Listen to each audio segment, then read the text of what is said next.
Coming to you from Blue Cruise Studio in Temecula, California, it's the Whiskey Throttle Show, taking you inside the lives of the legends and leaders in moto and action sports. Today's guest is brought to you by Yamaha. Yamaha is the industry leader in two-wheeled fun and performance. Celebrating 50 years of YZ in 2024, the Blue Crew is still dominating shootouts and competitions. Yamaha, revs your heart.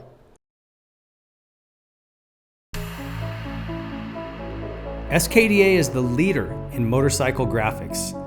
Driven by a combined passion for art and motorcycles, SKDA has become a global leader in the off-road motorcycle space.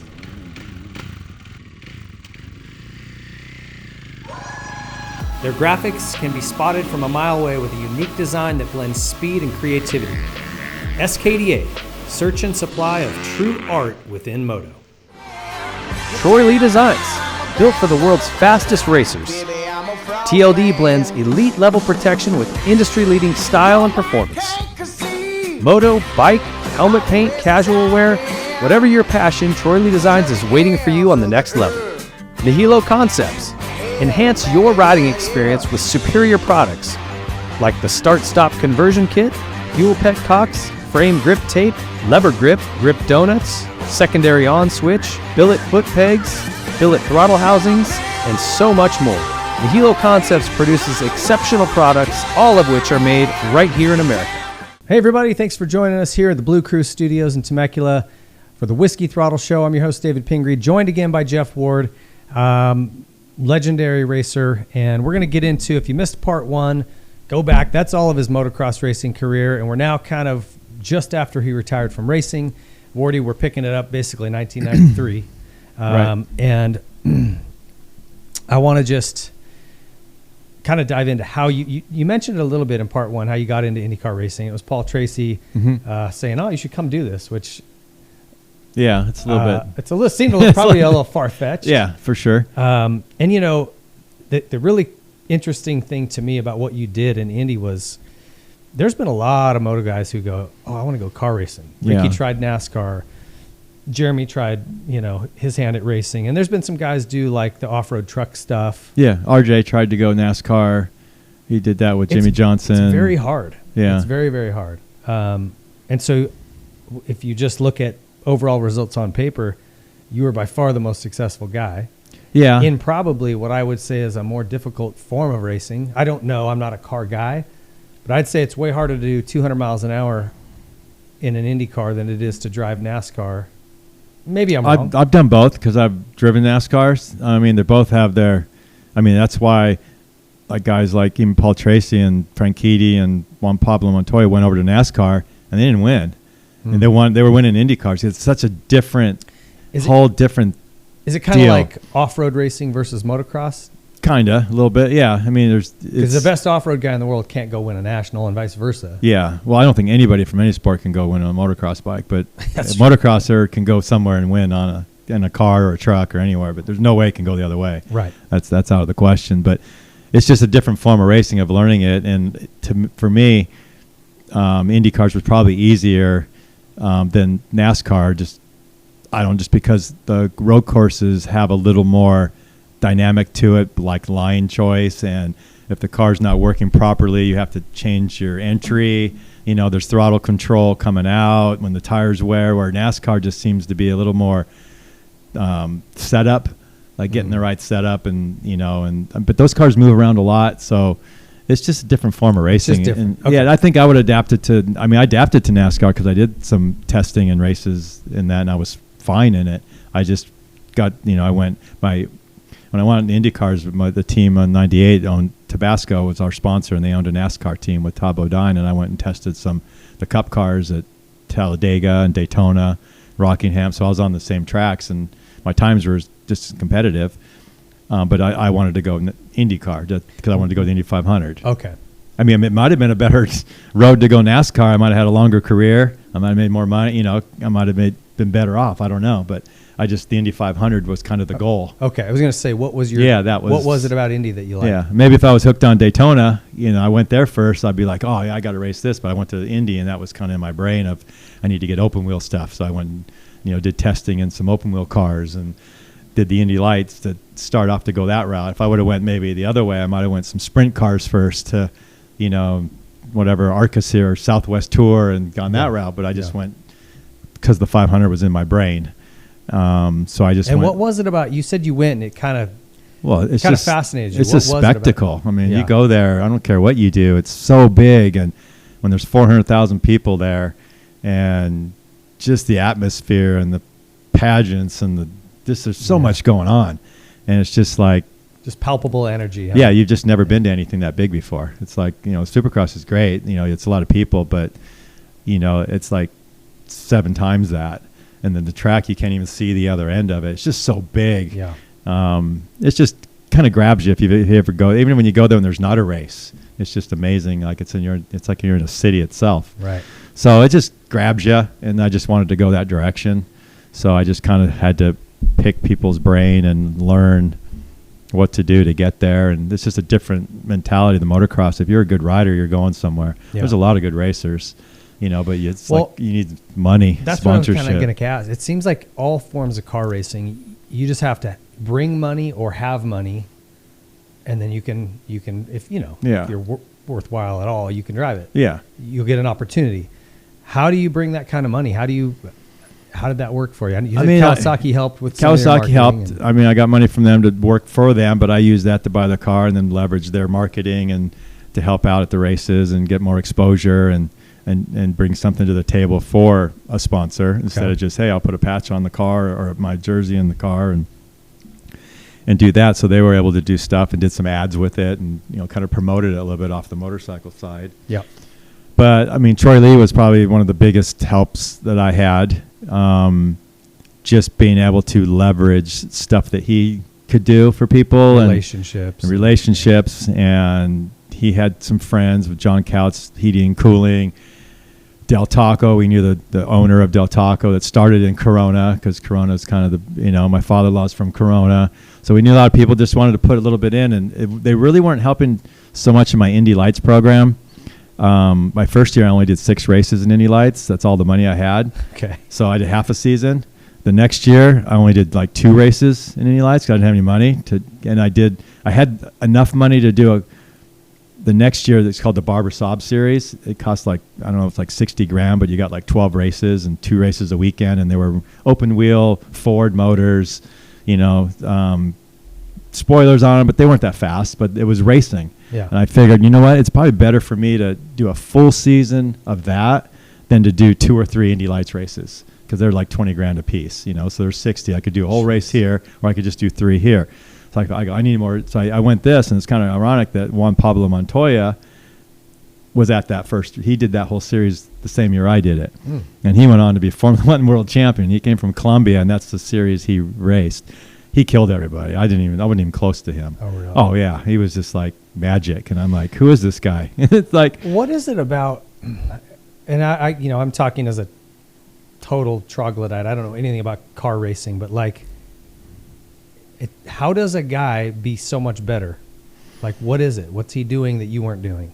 Well, he came from, there's so much learning, I believe, from like positioning of the car. I mean, just even the entry speed, knowing if you're off just a little bit from the, how much exit you're going to lose to drop a wheel or hit a wall, and how much grip the car's got. And then it's just the speed that comes at you to get that all slowed down.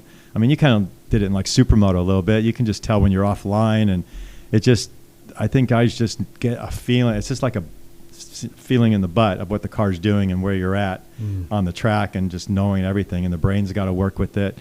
It's just a different kind of mentality of thinking, but it's really getting to know what the car can do and hold, and knowing that little feeling that gets you out of that trouble. Like if you don't feel that feeling and then you go down further, then especially at Indy, you're going to be in the wall. And it takes a long time to learn that, and you only learn that by mistakes. So it's nice to make the mistakes in go-karts, right? Because it's cheap, right? And then the next series is cheap. But when you're jumping right into a car that I bought that is $200,000, and you make one mistake and smash the whole side off, then there's your car gone.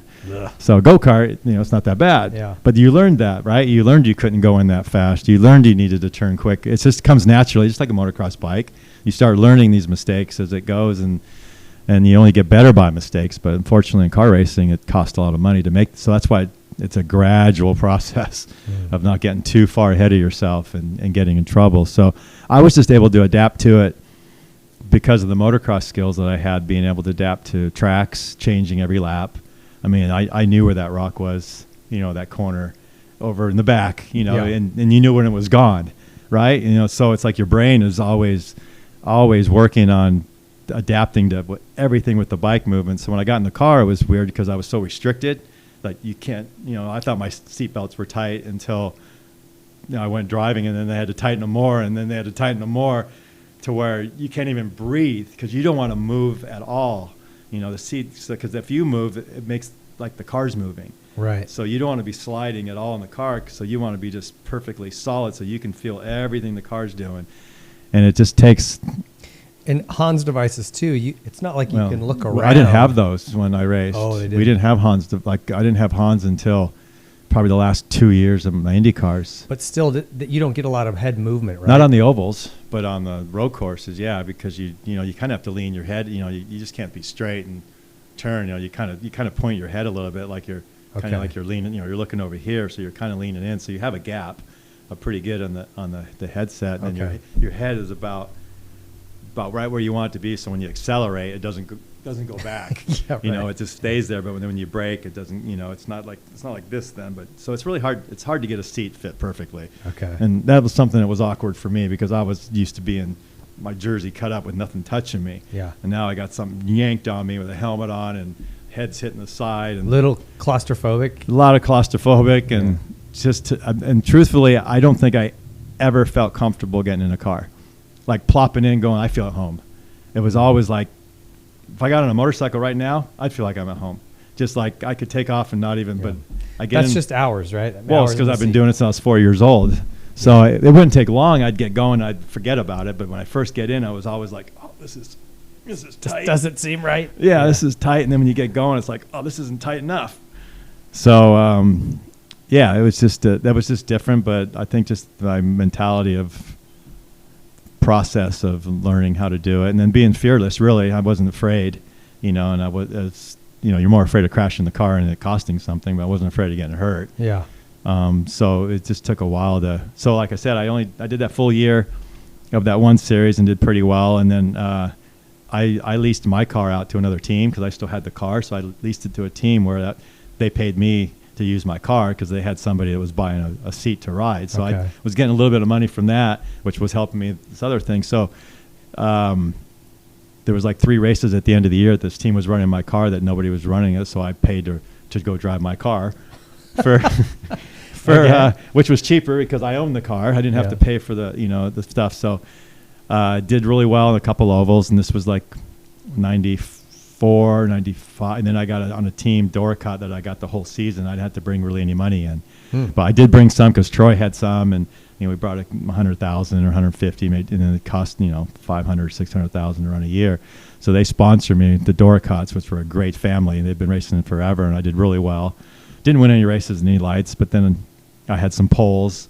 The next 2 or 3 poles in on road courses. One was in the rain, and this was against some of the Penske guys. Greg Moore, that was fatally killed, but he went to, was racing the Indy cars, and a couple of Penske guys. So I was beating guys that went to Indy cars that were winning in Indy lights, in poles. So yeah, Helio Castroneves was one of the guys who's won Indy 4 times.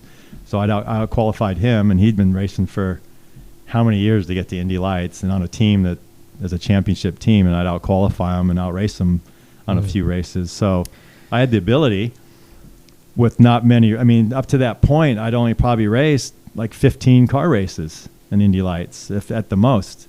So when Indy came around, opportunity, I wanted to go race Indy. So I this was when there was the split between IRL and Indy cars. So Tony George, who owned the Speedway, wanted to do his own series of ovals only.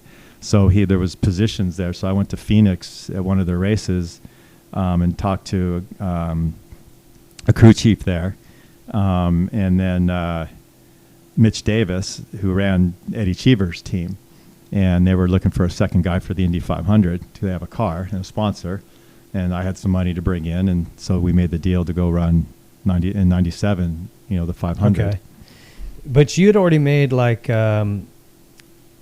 fourth at Indy Lights in Phoenix in '93 right away, first season. Right. That was my second car race. That was my first oval. Oval. I qualified on the front row with Brian Herta.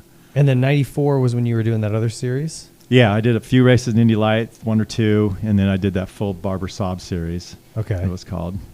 So then '95, kind of same thing, '96, because I didn't see anything in those years. '96, I did Indy Lights with a team called Arizona Motorsports that ran Al Sr. the year before at Indy.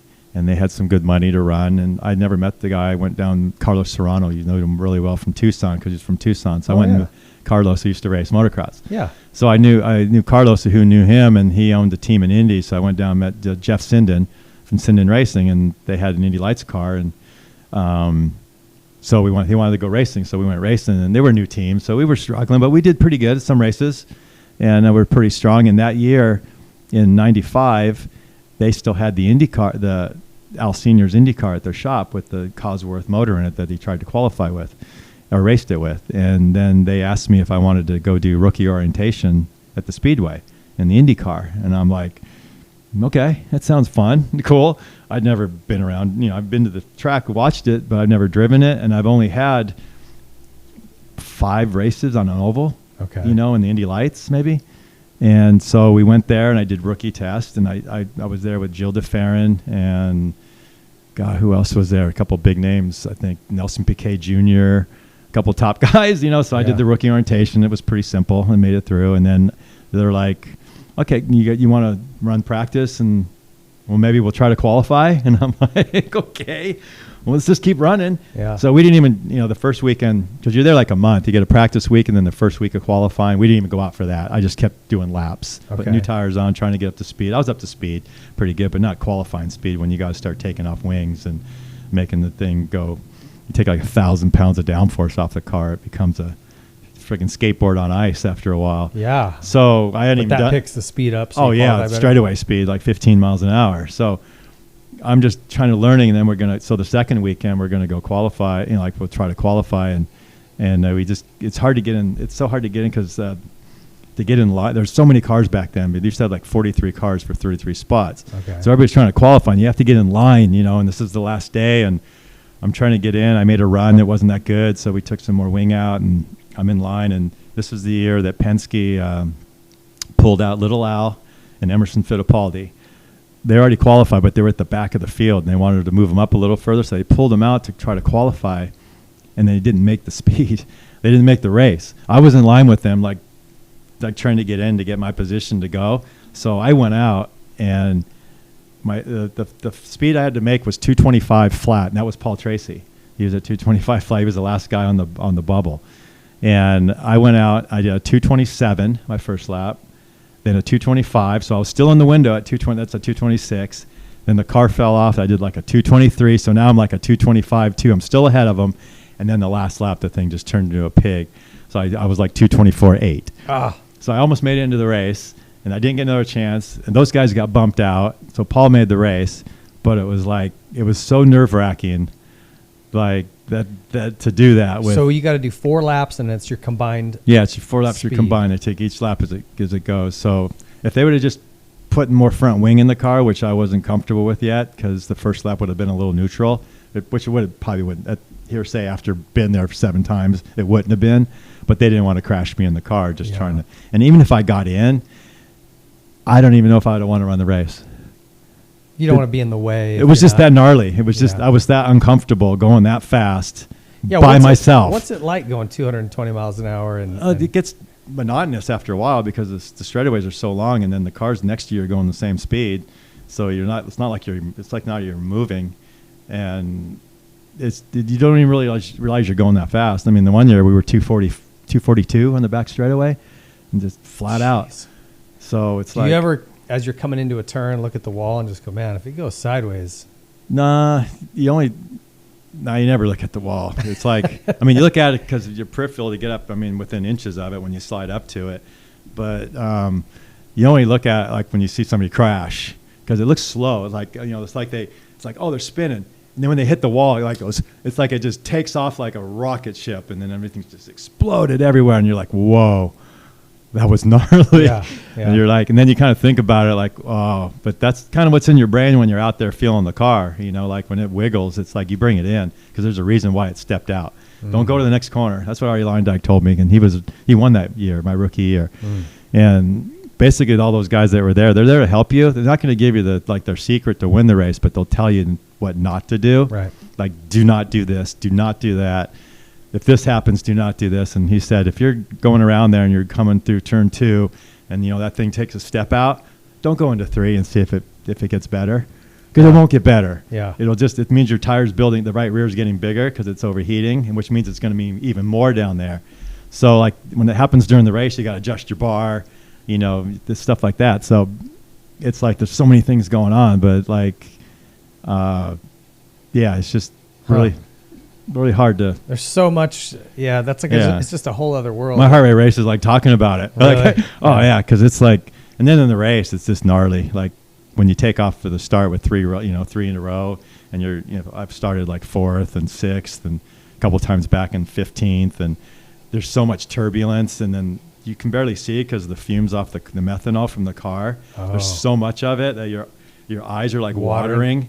And you're just flat out, just shifting gears, and guys are going like this, and you're just like, oh, just nobody crash, please. So it's pretty gnarly. But okay, so over those years from '93 to '97, what were you learning just from all of those little races, just all of those little nuances, like when you talk about adjust the bar, car setup, just car setup, just learning what they're talking about because there's just so many things you can do to the car, from just little air pressures to shock changes to just rebound to caster to camber to rear. There's just like 30 different things they can go in there and just do 2 little things. And it's all about notes, right? It's all about, they've been there before, and they've got like, well, when so-and-so was here, the car was doing this, and that's why sometimes you come to a track and the car's just fast because the year before it was fast. Right. They just give you the same setup, and then maybe the temperature of the day will dictate maybe what you do with tire pressure and stuff like that. But it's just getting that all down and just knowing what you need to do to get the power down and the grip down and the turn in down. And there's just so many things to get a car perfect, And then the tires will Band-Aid it for a lap or 2, and then when the tires go off, if you don't have the setup right, then you're even more out to lunch than the guy that has the setup right with good tires. Because everybody can put a lap down with new tires. The suspension or the being off a little bit isn't going to be a big deal. It's when it starts going off. One guy stays here, and next thing you know, you're just riding a pig. Right. And he's still being able to be, not close to his time, but the closest to the fast time. You won Indianapolis Rookie of the Year in '97. What does that mean? It's just voted by the best rookie driver. There was probably 5 or 6, 7 rookies that year. Okay. So I finished 3rd. So is that orientation thing you were talking about? Or no, that's the orientation is just to pass to be able to go practice. You have to go through stages. Like you have to run at 190 for 10 laps, run at 200 for 10 laps, 15 for 10 laps, and you have to do it without crashing and hitting somebody in the pit lane or spinning out, leaving the pit lane, because that's easy to do on cold tires. So there's a lot of protocols you got to go by to let them even say, you're good enough to try to qualify for the event. Yeah, as they should. Otherwise, just turn any jackass loose. Yeah, I want to try. Yeah, let me see. This looks fun. 225 sounds good. Yeah. Especially with me, it's like, how many races did he race in cars? Oh, like 10. Okay. Yeah, right. Well, maybe not. Okay, so from there, what was the rookie? You won. It kind of from there. If I'm looking at just results, it jumps to 02 when you won a race in Texas. What was going on from 97 to 02? Kind of give me that. It was just a learning curve. Yeah. Really. I mean, the whole just with different teams and different.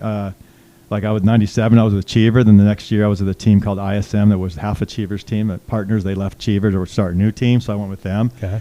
So then now we have a new team. But my crew chief, Mitch Davis, came with me every year except when I was at Foyt, because Foyt had his own. So I had Mitch who set up my cars, which my cars were always good with him. So I always had good cars no matter where we went. And when I got second at Indy in '99, and he was my crew chief. All right, so don't brush over that. Tell me about that. I mean, this is a race that handful of years earlier, you're standing there going, wow, this is incredible. How could I do this? Yeah. And now you get second? Yeah, well, your rookie year, I led 49 laps of the 200. What year was that? What was the first year you did? 97. Okay. And when I was take rookie me of through the that. year. So, yeah, I mean, I qualified 6th the first year there. So I was on the second row. Which is wild. Yeah, second row. What were the industry people saying when you, who the hell is Jim Ford? Yeah, they were impressed. I mean, I think I out-qualified my owner, Cheever, who's been raced Formula One. Right. In there. So I was pretty comfortable. And, I mean, they just maybe underestimated, my ability or my, fearlessness of just going flat out and just hoping for the best. Because that's kind of what I was doing. Really? Yeah, they're telling me the car will hold for 4 laps, and I believe them. So okay. I just have to keep it off the wall. Well, that's great for qualifying, but what about in the race? Well, the race is pretty cool because, I mean, they throw so much more downforce on, and you can get behind guys, and it's like a strategic thing where you've got to watch the guy behind you, going in because you got the short chute, between 2 and like 1 and 2, 2 and 3. And you got to time runs. Like if you see a guy going in, you got speed, you almost got to back up before you get there. So then you can get on it and then catch them coming off so you don't get stuck behind them. And then the guy behind you gets to run and goes by. So it's like a chess thing the whole time. So it's just about, your brain's just maneuvering and knowing where you're at. And I stayed in the race, the whole time. And then I got the lead at one lap, like 130, 140 or something like that. Okay. And then, so I led from there till lap 190. So even in the pits, I'd come in and come back out in the lead. And the last pit stop, we weren't going to make it to the end. Neither was really anybody else, we thought. So when we went out, we were going to try to save fuel while we were leading, but our fuel thing wasn't working. So I couldn't really save fuel with the motor. I'd have to lift, and that wasn't the best way to do it. So they figured, okay, just go flat out. Just get as big a lead as you can, because they have to save fuel. The guys that were, on the same strategy to make it to the end.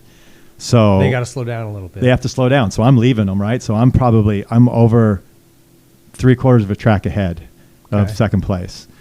But I still have to pit, which if I pitted at lap 190, which was when I was going to have to come in, I don't know if I'd barely get in and get out by the time they came around. You almost need a lap lead, not quite, but it would have been close because we weren't going to change tires. It was just going to be a splash and go, for 10 laps. It would probably been in there for 2 seconds.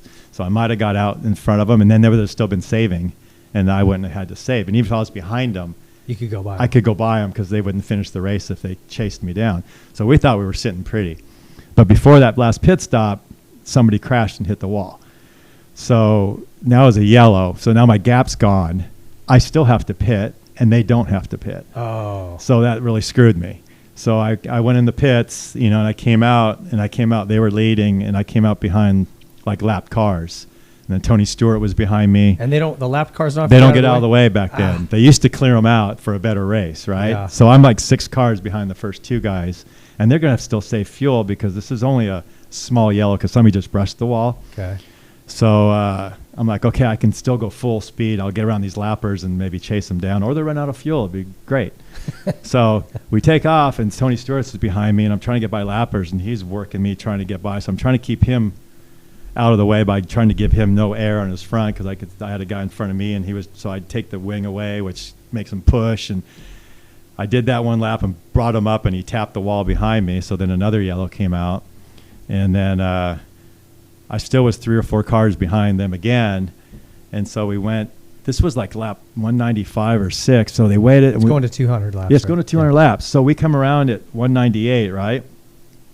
And we're going to hit 199, which is one more lap to go. We should be getting the white flag. I mean, it should be over.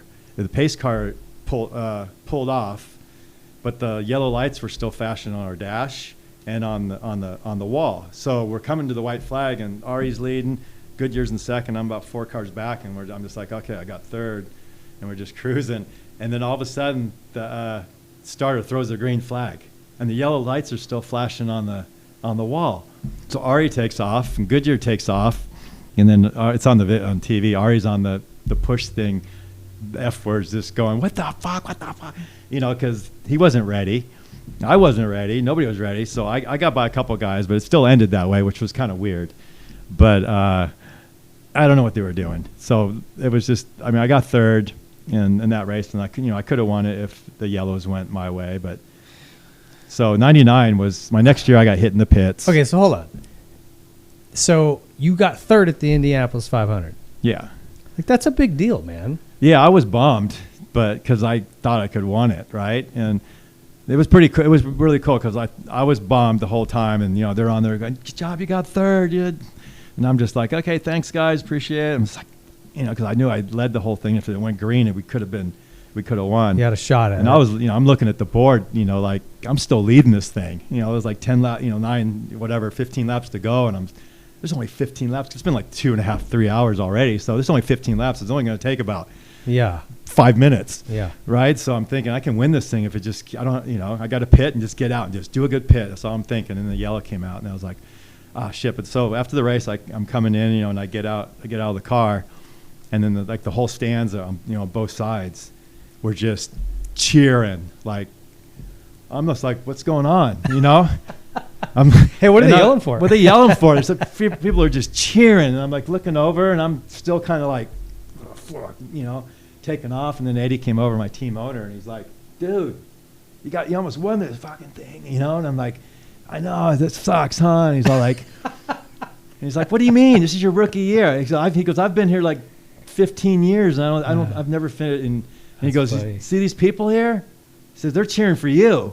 And I'm like, "What?" And I looked up, and it's just like, so I was just like, "Yeah, this is crazy." That is your mentality, though. Like, yeah, it was. And then it like hit me, and then all that, and it was just like, then you kind of see where you're at, and then walking back to the gasoline alley, it's just like, oh man, there's just people everywhere. So crazy, man. Yeah, it was okay, so what year was that? That was 97? It was 97, yeah. I got to go back and find that race and watch it again.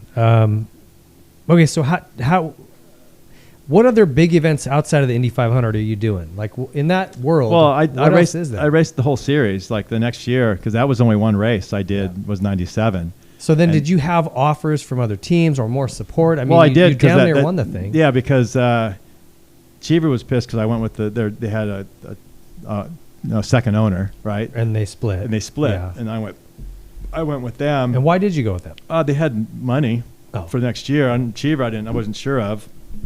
I guess I had a guy helping me out a little bit. So there was their series was going right. I only did that race, and then they had a race at Vegas, their last race of the season, and my team had the car and goes, "You want to do? Let's do Vegas to get kind of everything going." So I went to Vegas and did that race, and I qualified like a 12th, I think, and then it was super cold and windy, and they made us do like 5 laps to kind of warm up the tires slow, and then they went to go green.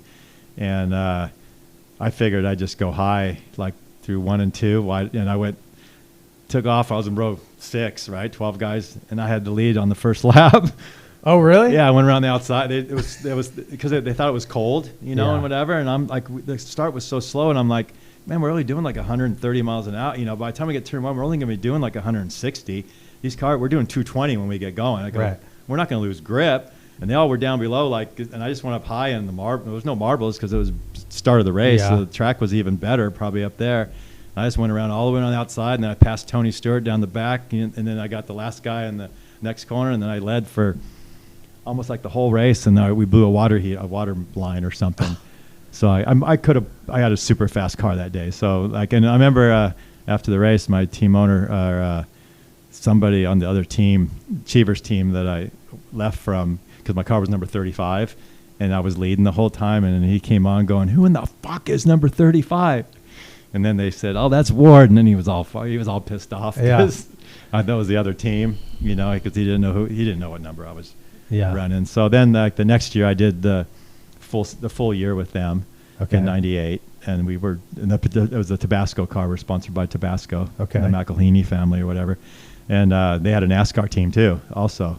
So it was a big deal. And they had like the chef from Tabasco come in and do the catering and Cajun shrimp, and because they're from Louisiana. Okay. So it was super cool team.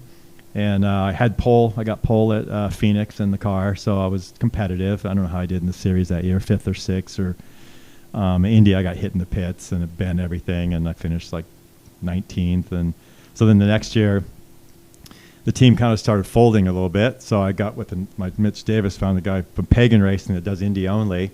So we made a deal with them to do the first races and then go to Indy. So we did Phoenix. I finished 2nd at Phoenix. No, there was only one race. Yeah, there was 2 races and I did the next one was like 3rd. It was a different chassis even in the year I ran before.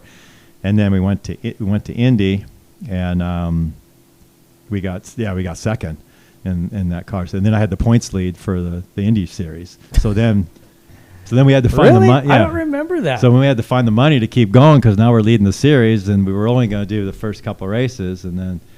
So yeah, it was. I was leading the points after Indy, and I led that race. That race was. Now, if this was motocross, and you got 2nd at the first 2 Supercrosses as a support team, damn sure someone's going to come along and go, "Hey, bud, join our team," or whatever. That doesn't happen. No, never. No, it's to stay with the same team, and then the next year it was like, what are we going to do? Like there was. So did you guys finish? Did you figure out? Yeah, we finished the whole year. Okay. It was a tough year with the motor we had that year. Wasn't up to par, I don't think, to the other teams. So it was because all the ovals were just flat out. Right. So I mean, we did good at Phoenix because it's a mile, which is all handling, and then Indy. I was almost down 2 laps that year. I was down a lap and a half, and Ari was behind me.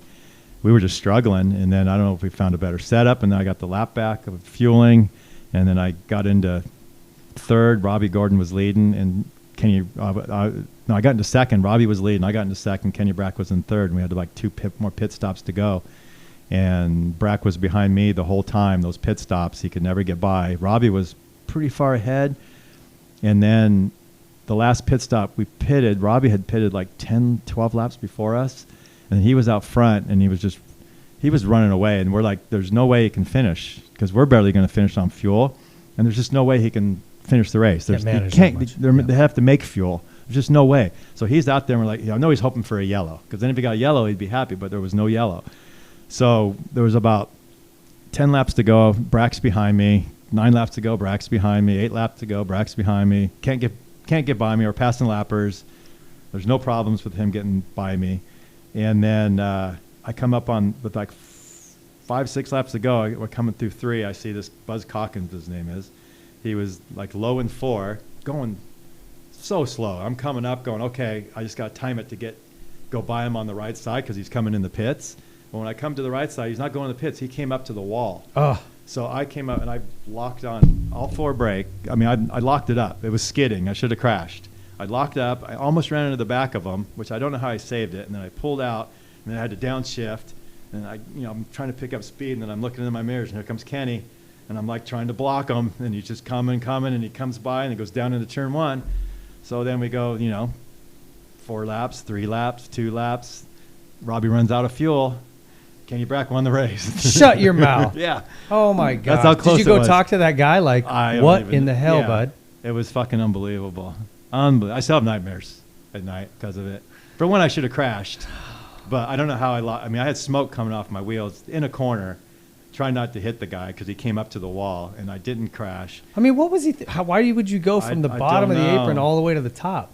I don't know. The speed he was going, there was no reason to even run the track. It's not like he's going fast enough. He's pushing up there, and he had to use the whole track. I thought he was broken. That's how slow he was going.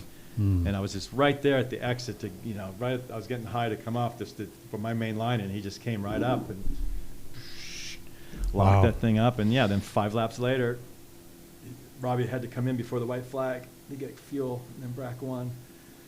Unbelievable. He was behind me the whole time. It was sad. But then I was what happy. Year was that? 99? That was 99. I was happy. I mean, I wasn't happy. I was pissed, but I mean, to get 2nd was still. You're like, but I should have won that. The thing with Indy, I did it 7 times, and it's like when they slip by like that. I mean, you may never get that opportunity again. It's like you just don't know. So the next year was 2000, and I drove for Foyt. Well, that was probably the first time that somebody wanted me. Like Okay. Foyt, I didn't have to bring any money, nothing. Okay. You know, they had their money with Harris Casinos, Roberto, who they had their other driver with the Rio.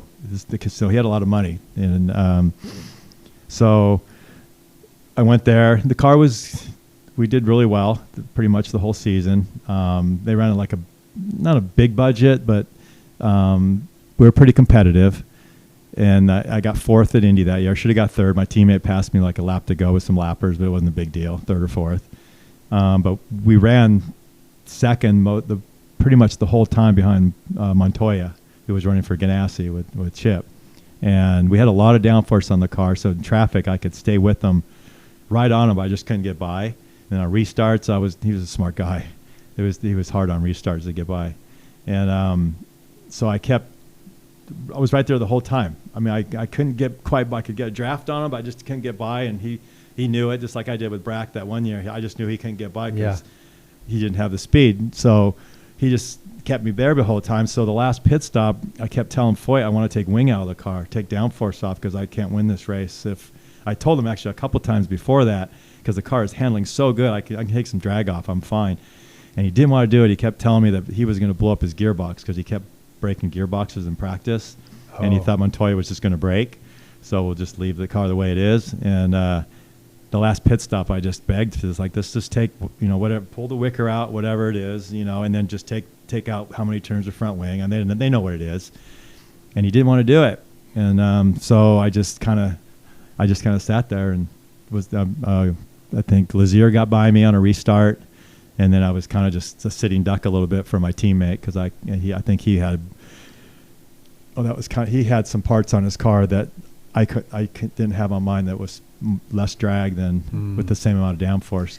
And is it not your decision? Like, can you not go, no, drag out? Foyt's AJ. I mean, I'm asking for it, but he's, the crew chief and them are running the deal. I can't take it out myself, or I would have. Yeah, but they don't listen to you. If they do what they I don't know. Yeah, I felt like I could have won that race with less drag in it, even with Montoya there. I think I had the car to get by him. The motor was super good. So, that was the one that, I could have won too. And that was in 2000. And then 2001, I even had a better car. Same team? No, left Foyt. Okay. Went with a guy named Meekum, who owned his. Oh, the auctions? Like that Meekum? I don't know. They own car dealerships in Texas, maybe, and his dad raced Indy a couple times. Okay. So he owned these car dealerships, but I don't think it's the same Meekum. Maybe there might be something there, but they had. So we went with him. We had Menard Motors, which were like the best motors. Those are the ones. Okay. And John was super cool, and Jeff Sinden, who was helping. Was friends with them too, and Mitch Davis, so he was helping his son with his other ARCA team, because his son runs in the NASCAR now. And so we had really good motors, and I was on pole at Miami. I got second at Phoenix. So we went to Indy, and like our warm-up sessions were like, we were the fastest car. The pre-qualifying the morning of, I had the fastest time, so I think we were going to be on pole. So I took off on qualifying, did the one lap, and then you kind of warm the tires up. And the second lap, as you go through, you want to be flat out to get your speed up. And I went into turn 3 and just went completely sideways. Just barely saved it and had to come in. And I said, I don't know what, the car just stepped out, So we had to wait till later in the day, and track got harder. And I think I ended up qualifying 8th or something. So we had a great car at the end of the race. I was running up front with Helio and DeFerrin and the Penske guys and Target guys. I'd take the lead, then be back, and then about lap 90, 95, we pitted. Helio then pitted. I came out behind them, passed them both, so I was leading, and then a wheel bearing in the right rear went out down the front straight. Just for whatever reason, they packed it wrong or whatever. Yeah, well, I went into the pits. And they replaced it. I mean, I was down like 15 laps or something, but we came back out. And then I set the fastest lap time after I came back out of the pits. So we had a car that was like... You had the car. I had the winning car. That was probably in circumstances. So like Foyt said, you'd rather be lucky than good at Indy sometimes. And then my last year I ran with Ganassi. Okay. So that was a good... That was 02? That was 02. And that was the year I won the race at Texas. Okay. After Indy. So how did Indy go that year? I got 9th. Okay. Yeah, we had a debacle there. Bruno Giancuro, our teammate, qualified on pole. Kenny Brack was on the team who won Indy in '99 when I was with them, and I was right with him in qualifying. We weren't that far back, but Bruno was just amazing at qualifying. I didn't want to go there with how he ran the car. I wouldn't have been able to make it around without crashing. So he was on pole, and so we had great cars. Well, we take off. We get in the race. We take off. I go down the start through the turn 2, down the back straightaway. I shift to the top gear, and about 3/4 of the way down, I hit the rev limiter. I'm like, what the? And I'm thinking, I'm in 5th gear. And okay, that was because you're in the draft. It does it again, and I'm on the radio going, what's wrong? How come they were hitting the rev limiter? And they're like, stand by, hang on. Just doing it again.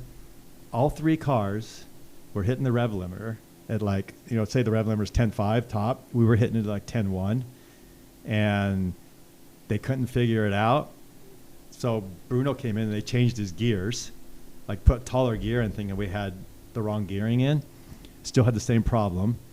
I don't know what they did with Brack. So at the end of the race, we couldn't figure out the problem. And later they found out the motor guy had gone in there and changed the mapping on all our cars because he had some kind of problem with the team. Come on. Yeah. He sabotaged them. Yeah.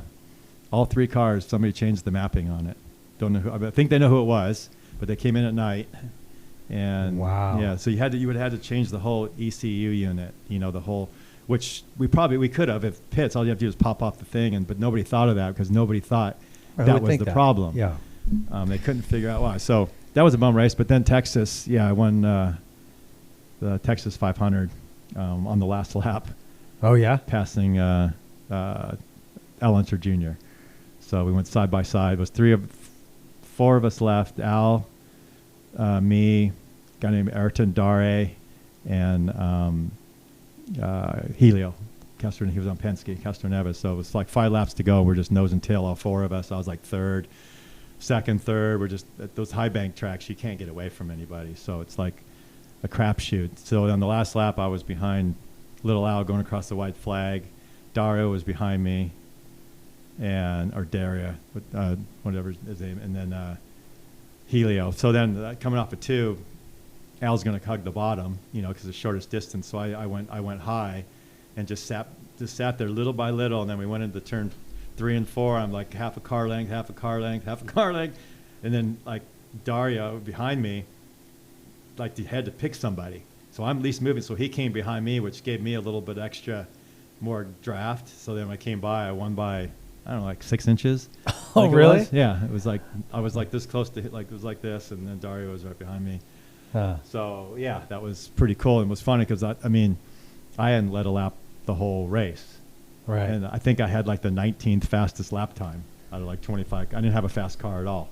So just made it work. Yeah, we didn't change tires the last pit stop, and it freed up because the tire in the back got so big. The car it rolled so good through the corner. And if I have a picture of the tire, all there is tread all the way around metal with 5 big giant blisters. It was a lap or 2 before it blew out. Really? Yeah, I was surprised it wasn't sparking. That's how worn out it was because it was riding so hard on the right rear. What did that feel like to get that win though? I mean, you'd been doing this now. Yeah, it was a minute. Yeah, it was cool because that was my 52nd IndyCar race. Yeah. So it basically validated my whole Indy career, pretty much. I mean, I had a couple poles, 2 or 3 poles.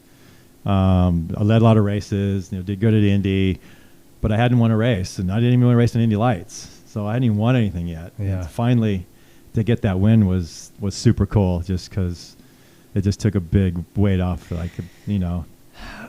It was awesome. And then I had good the rest of the year. But I thought I had a ride for the next year, with Chip, and everything was cool because I did, really well for them. And that year they switched to Toyota motors, and Toyota came in to the series because everybody moved over to IRL.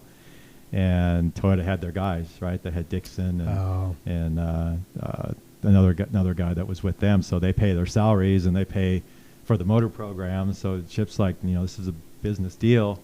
I want to keep you. I'm going to try to put together a 3rd car for you, but it just never materialized. So so then I was done until 2005. Tony George, who owned the Vision Racing, and his stepson Ed Carpenter, who owns a team now and has got like 3 poles at Indy. He's doing really well. They wanted me to come in to help him because it was his first year there, and I was available. And I'm like, okay, yeah, but you hadn't been driving for 3 years. I hadn't done a race in 3 years. So actually, I've been doing Supermoto because that started in 2003. Okay. So I was just doing Supermoto, and then they called me up, and I'm like, at Indy, I was there for the month. I was riding the motocross tracks at a friend's house just to keep riding. So when I came back, I hadn't, I'd ridden for a month. So it was kind of cool. But yeah, that was kind of how it ended. There it was just kind of more of a political thing. And that's car racing. I mean, if right? I had $3 million, $4 million bucks with me, I'd be there. Yeah. He'd say, yeah, we can make that work. We'll make Toyota help out or whatever. And you didn't want to pull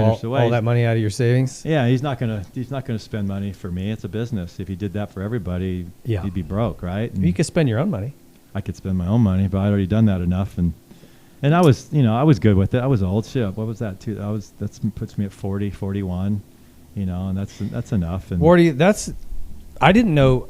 I guess I knew you won the one race. I don't know. I guess I didn't realize you were so close at Indy so many times. Like, that's awesome. Yeah, that's incredible. The only year I sucked was that last year in 2005 because we had Toyota motors and they were horrible. Even Penske had the good Toyotas and they qualified like 23rd and 24th. Oh, really? Yeah, and they were never. And then we had like the leftover motors of that, and I don't even know if I had the best motor of our team. Oh. So I barely qualified. I qualified. We were the last row. But when the race started, all I was doing is looking in my mirrors the whole way.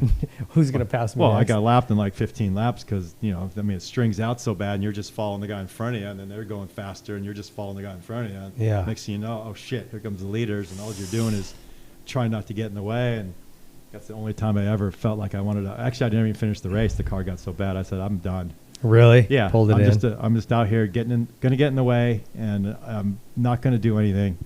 And I'm done. His car's diabolical. It was horrible. His car was okay. It was fine. It wasn't the best. He didn't do great, but the cars I had previously, there was just no way. You had good cars. Yeah, pretty much every time. All right, so that's incredible. Like what you've done. I know Pastrana did pretty well in a NASCAR race last year, right? Yeah, he did great.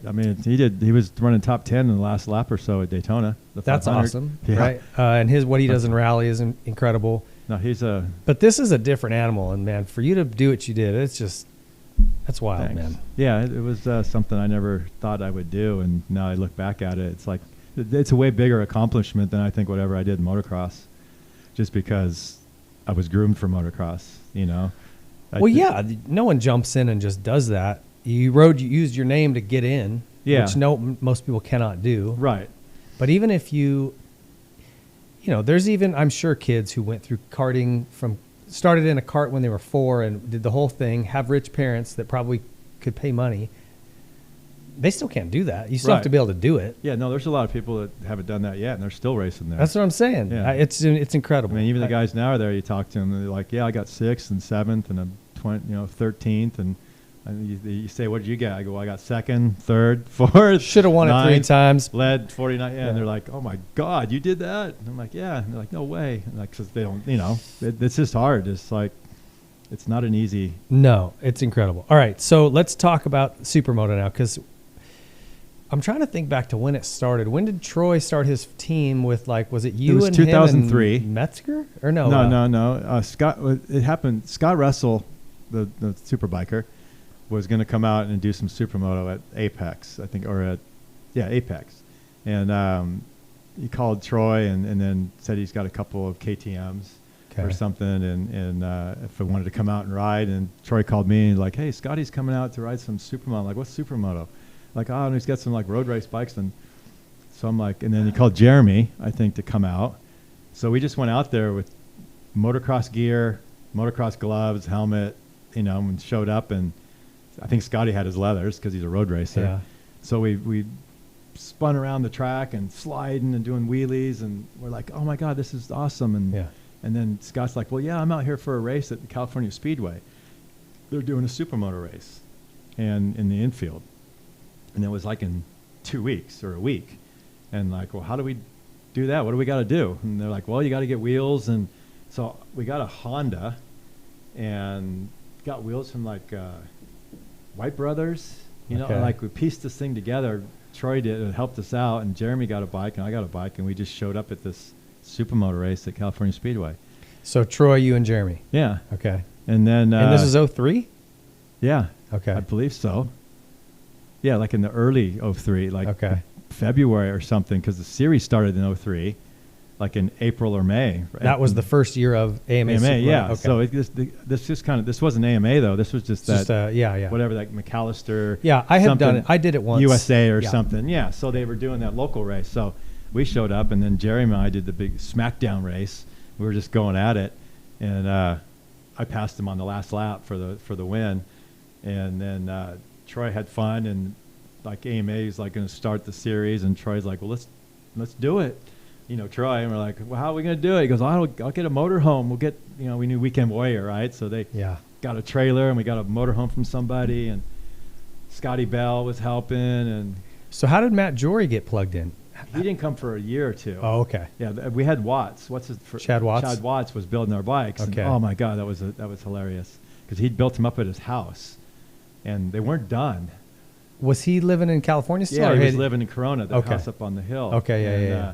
So he was building the bikes there, and the truck was getting ready, and the bikes weren't done, and because he's so slow, or I don't know, maybe he was drinking a little bit. I don't know, the party. I don't know what was going on, but it was weird. Okay. So they throw the bikes in the back of this big double stacker trailer, and he was in the back building the bikes while they were driving up there in the trailer. Was it Laguna? Is that Laguna what you Seca, said? Yeah, yeah. okay. Super fun track they built. It's super fun. And they get there, they're still building it. They're still building Troy's bike. Troy takes my bike out. I already did practice, the one practice. Troy's in a different practice, so then he takes my bike out to go practice because his bike's not ready.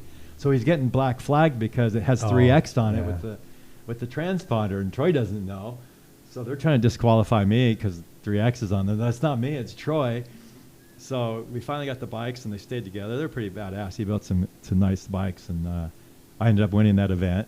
Okay. Past, I think, McGrath again, and I think, I don't know who else was there, a couple of guys from Europe that I didn't even know. Okay. So then Scotty, then that's how it started. But we had that one guy on the team from Australia. He was Herfoss? No, he wasn't the rider. He was our he drove the motorhome. Yeah, what He was had the his shark name? tooth on him. We called yeah. him Crocodile Dundee because he had the same accent.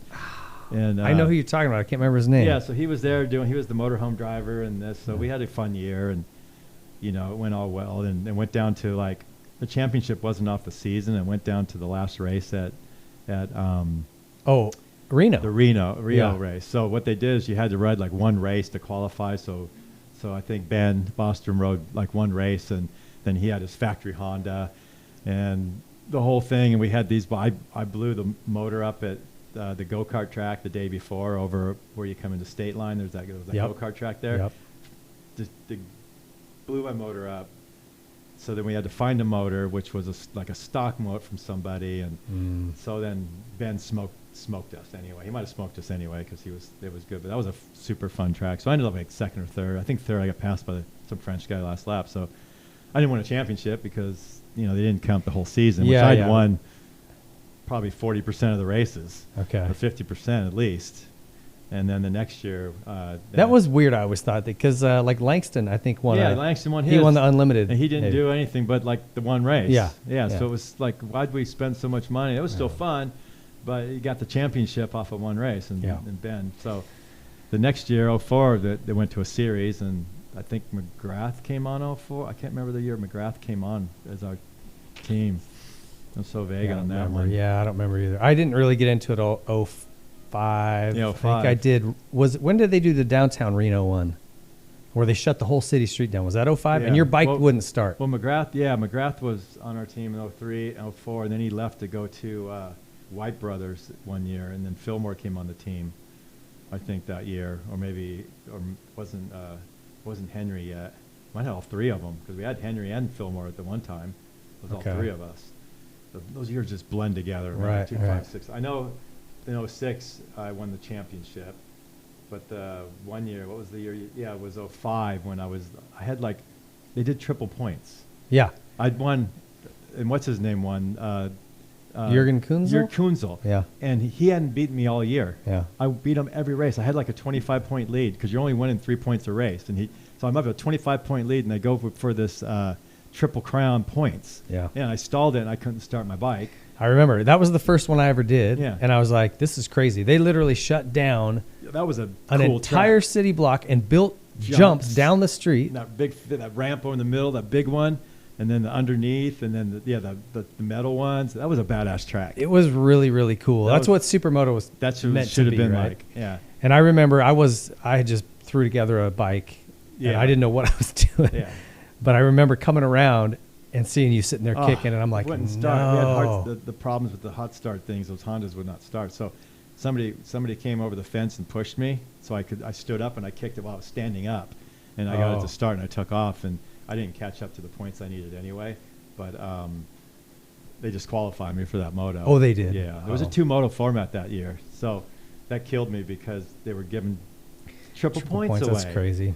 He beat me, I mean, I got 25-point lead. I could not even. I just had to finish the race, and I won the championship, and I lost it because of one stall. So then the next year, I won the championship in 06. That was 06. That was Cassidy Anderson was your teammate, Yeah. and he won the 250 title. class, yeah. Yeah. And that was my first year. I did the 250 class for that Red Baron for Alex. Right. McKellier. Yeah. Won the last race at Long Beach, and then I bumped up the team in 07. Yeah. And I won the X Games that year. In 06? Yeah. I won X Games. That was 45. And then the next year I got. Was that the year they had the huge triple No. step thing? When was that? That was gnarly. Because I didn't race, That was so it had to be 05 or 4. That was 05. Okay. So I didn't. Jeremy was jumping it. Remember, all the Europeans were just cartwheeling over the Eddie thing. Seal, didn't he almost Yeah, die? Died. I wouldn't jump that. That was gnarly. You had to get the angle right. And man. if you jumped the end of the spectators, because it went like this and turned. So if you jumped wrong, you were landing on the barriers or in the stands. Oh, yeah. So I remember they had that little kicker, and then you hit it like that, and then you went up over. But Jeremy jumped the whole thing. It was jumpable, for sure. But Yeah, Jeremy was doing, But yeah, I Jeremy. wasn't going to do it. I mean, it was a long race. I rather, so that was, I think Langston took me out that year. I was trying to get by him, and Oh, yeah. yeah. I don't really remember. Henry was racing. it was a weird Supermoto was, deal. There's so many tracks that they have are so cool that you can't remember where they were. Some of them. yeah, that series was so fun, and it's a shame it went tits up the way it did. For people that don't know, it was like Red Bull was putting in a lot of money. Yeah. And I think the word is that AMA took some of that money and used it for flat track or some other Right. stuff. And Red Bull got pissed and said, all right, fine, we're out. We're not going to support that. Yeah. Then you had the 08 housing crash, and that was Right. kind of the end of it. Yeah. Yeah. Troy kept it going for another year, maybe. I think 09 when we went to places. But then the X Games went away too. Oh, the next game's pulled it. I mean, I won in 07. I got second in 06. 07, and then won in 08, I believe. Yeah, 6 and 8. So I won. That was 47 years old. And then I'm still the oldest guy to win an medal. 47, that's freaking old to be doing that shit.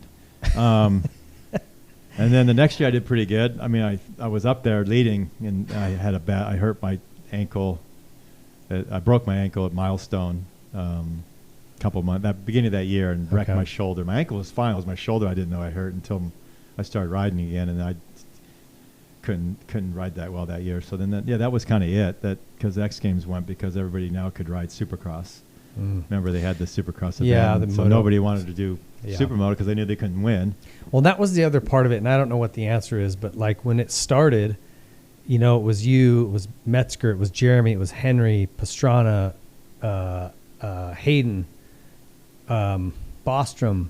It was doing what it was supposed to do, right? It was bringing in all these disciplines. People. I'd never get to race Bostrom, or I'd never got to race Jeremy. Really, cool. But what happened was, guys got too good at it. Even me that year, you got second, 07. I ended up third. Yeah. But then it was the Herfoss guy, Herfoss, Kunzel, the Euro Cassidy Anderson. Over. Yeah. It was guys that people didn't know that were really good. Yeah. They got really good at it, and they didn't want to get beat by them. And I think even Jeremy, I think the last year he did it was year I got Podium, and he was like, well, dude, I'm not gonna keep coming out and get my ass kicked, And I think that happened to a lot. Obviously, Doug got hurt, and then the one year Nicky got hurt. Yeah, yeah. And I was that Supercross section was gnarly. That jump was big. It's like, why are you doing that? That was the year we were at Honda. Remember Honda at the Supercross track on the Supermoto bikes? You were clicking the triple on slicks, and then we're skating through the hoops on slicks and brushing. We were doing like everything on the track. Jumping the whole track. Yeah. Because the track was like that. Yeah. At the X Games. It was the Supercross track. It was the Supercross track. Yeah. I remember tripling into the step on, step off, triple into the bowl corner with 17-inch wheels with slicks that the moto guys had to do the next day. Yeah.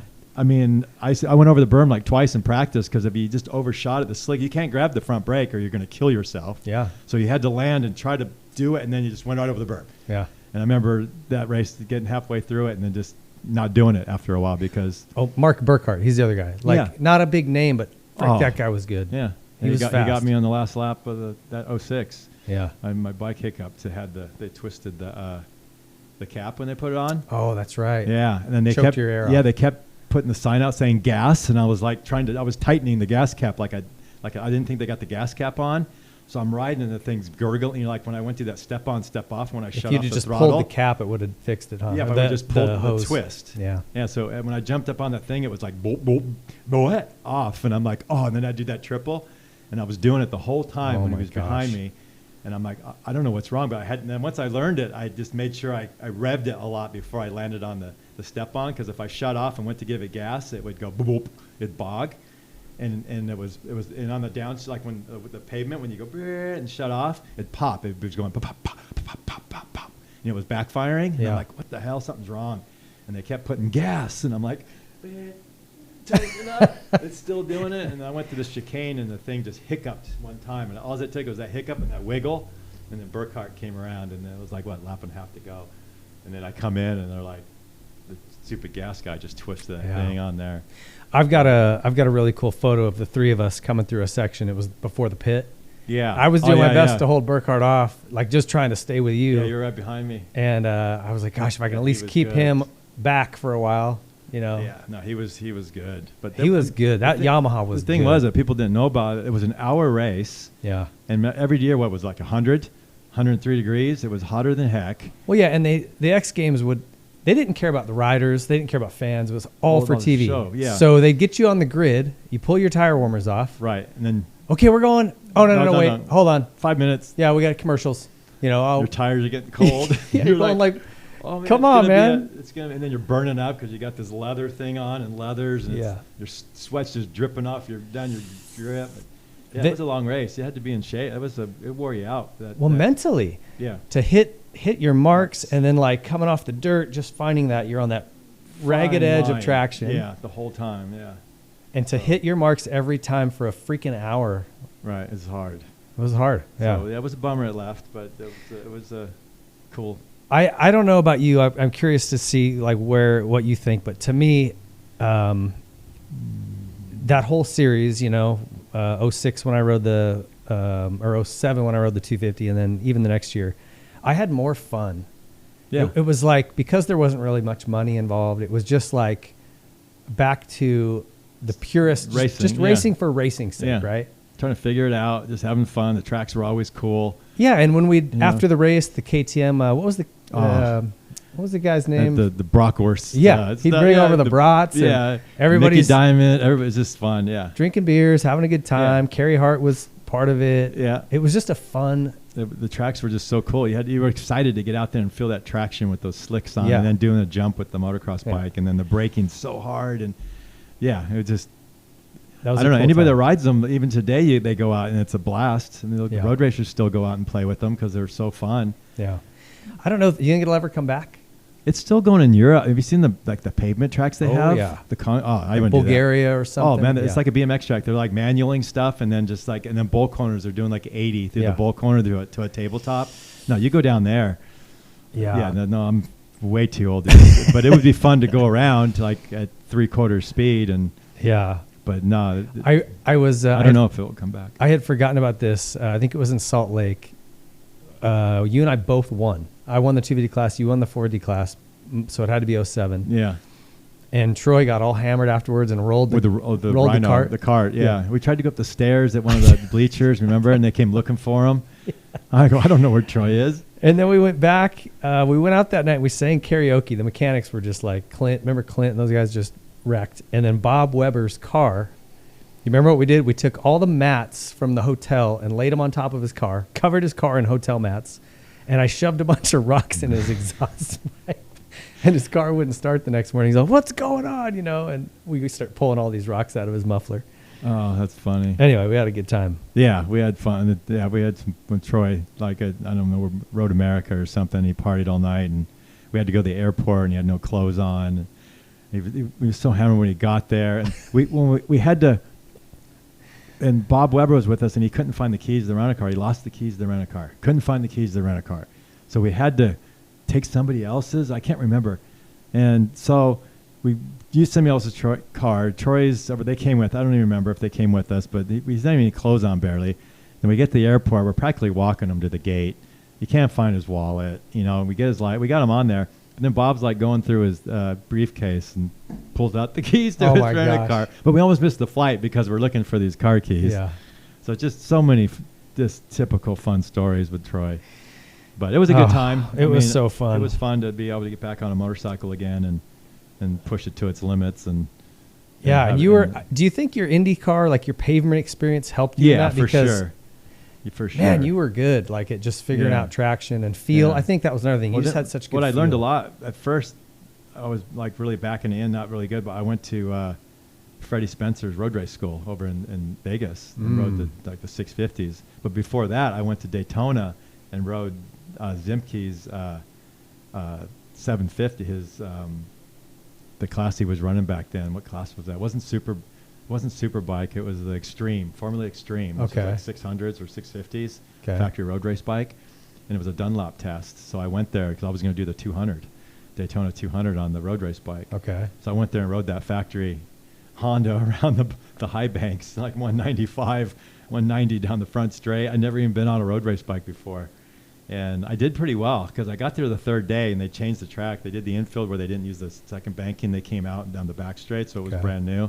And the pavement wasn't that good, so I guess the times were slower like the first day. And this was my first day, even on a bike. And I was only like 3 seconds off the fast time of the first day with my day on it. So I thought that was pretty good, being like only 3 seconds off of the first day's times, which, which is kind of true. I mean, maybe the pavement was a little better, not so dusty, but I don't know the grip. Yeah. So I was getting pretty good. I was like 5 seconds off the fast guys that day, just kind of trying to. But I had my knee braces on from my road I had my Supermoto kit on, and I was going down the front straight. My head's just bobbing. You didn't have a visor, did you? No. Okay. I had a road race helmet on, but my helmet's bobbing, and I come in and. They're just loud. It goes, dude, when you tuck, you got to put your butt like almost over the back seat, and your chin's got to touch the tank. Yeah. And I'm sitting up like I'm almost supermotoing it. I'm like, my head, I'm just fighting this thing, and I'm going into the corner like with my leg out like I'm road racing almost. I mean, like I'm supermoto riding, and my times are still not that bad. But then they're like, dude, you got to do this, and I'm like, I'm just so out of my realm. But I go, we'll put some new tires on, and you can go, check it out and. Gets better grip or something. So I go out and I do like 3 laps. I go, it's got to be up to temp by now. So I go into turn 1 and it's got the little dog leg. So I just go hauling ass to the dog leg and I go to the right and the thing just steps out and goes like this. And it throws me up. My face is on the fender, and my legs, I don't know where they are.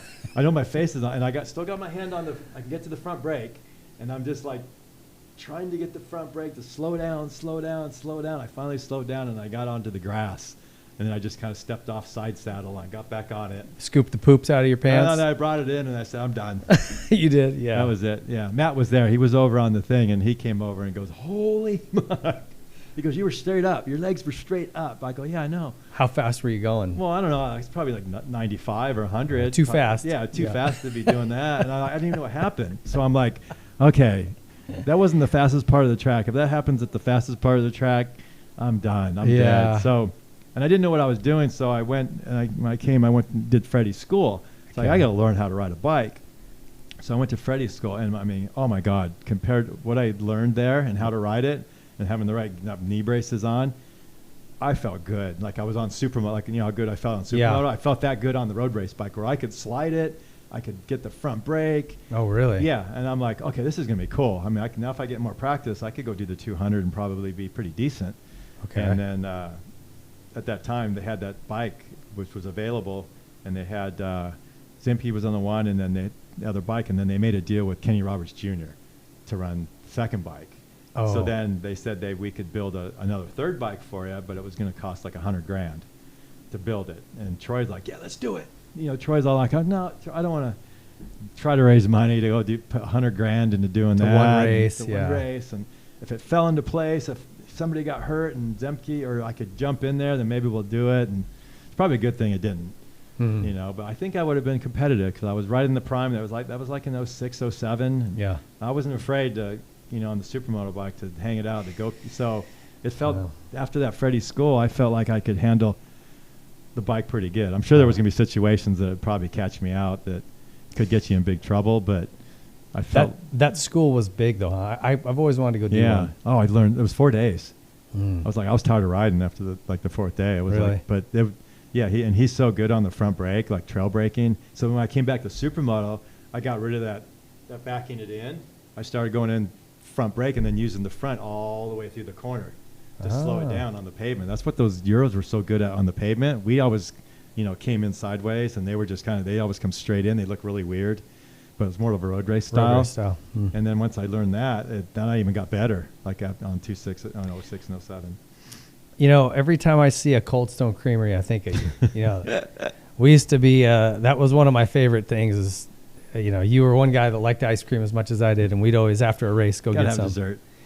But I'll never forget, I think it was Salt Lake again, Miller. Yeah, it was. And we're in the lounge changing, and we're, you're pulling on these leather pants, and it's this big, bulky under protector, and, the gear's kind of tight and cumbersome. It's supposed to be, yeah. And we're both, it's kind of hot in there. Well, the air conditioner wasn't working. Was broken. It was like 100 degrees outside. So we're just a little sweaty, sticky, and trying to pull these leathers on. And at a point, we both kind of realized we're going like these couple of old men trying to sneak into leather. And we were laughing so hard. We laughed pretty hard. We laughed so hard because we were doing the same thing, and we didn't realize we were both having the same problem, like getting that damn leg up, and like we're pretty much laying on the ground, and we're pouring sweat. It's so funny. And then we got done. We're just taking big, deep breaths because the altitude there. Because it's like, that's the altitude. Factor, yeah. So we're just like trying to get these things up to fasten them so they don't fall off when you ride. Oh, it was so good. Did you ever do Superbikers? Yeah, I did like 3 times. I was wondering. Yeah. How did that go when you did that? That's scary. That was even scarier than Supermoto. Well, yeah, you're doing like 110 on those 500s we were doing down the back straight, clocked. And then we ran flat track tires, so they didn't even get that good a grip on pavement. Yeah, I kind of had forgotten about it. I went back and rewatched it, and I was watching it with Steve Wise. It was when we had him on the show because he was talking about how they hooked up Magoo with a factory engine and kind of hosed him the last year, and it was really obvious when you go back and watch it. But there was a section where you're in the dirt, like ball corners. Yeah. Hauling ass. And I'm like, no, thank you. You go over that, it was like a drop off. I don't know where it went, but we were dropping into there like there was no tomorrow. That was sketchy, man. I got third one year. I led a little bit. I think Howerton won that year. And then Eddie Lawson, they were fast. Because the dirt part, they were smart because he was a flat tracker, right? So the long, sweeping, sliding stuff, we didn't change our steering stem. They made theirs to where their bike turned further somehow. So when you got in the thing, you had more... like once you get locked out in a slide, you're going over the high side. That's how I broke my arm. Yeah. So they did that, and then they ran steering stabilizers too, so they didn't get any head shake. So like those bikes were so you saw like when you're going, you saw they were fishtailing those bowl corners. I mean, they almost go sideways. Brock and them were like this coming down, and then going down that hill. Oh yeah. So like they had these stabilizers, and Eddie looked like he was on pavement. He'd come out of there just perfectly straight, and everybody's behind him like this, and he's just. So they had like the road race mentality to fix it right in the flat track, so they smoked us. But that was gnarly because, they had like big tractor tires next to the outhouse when you're going by like 105, and if you went off the track, you were into you were dead.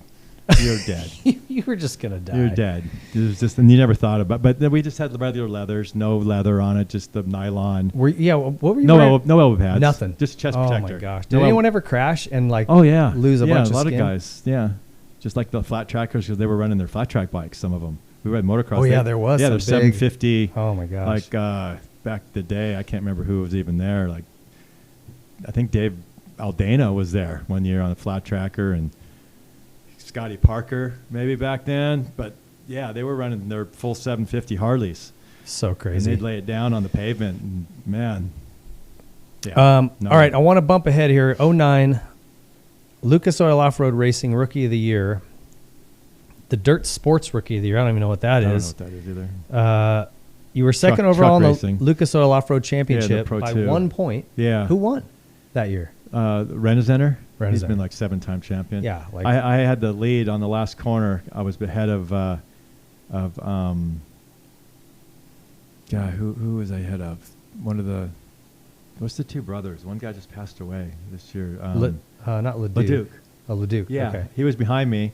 Renizenter was in front of me, so I was a point ahead in I had the championship, and then the last corner he passed, and Leduc passed me 10 feet from the finish line. I went from a point ahead to a point behind. Are you kidding? Right at the finish line. Yeah. Oh my gosh. Yeah. I took this inside. I couldn't hold the outside. He would have got me on the inside and so I took the inside, the last sweeping corner, and there's like a bank around the outside against the fence, the flat track area or whatever, and he like rode up on it and hit the fence and came down. I mean, it was like a Hail Mary. That shouldn't have happened. Ivan Stewart off-road shouldn't move? have happened. Yeah. And he made it work. You know, like he came in so hot when I took the low lane. He came in flat out, and so I got second. But they took 7 points away from me during the year for rough driving, for no reason.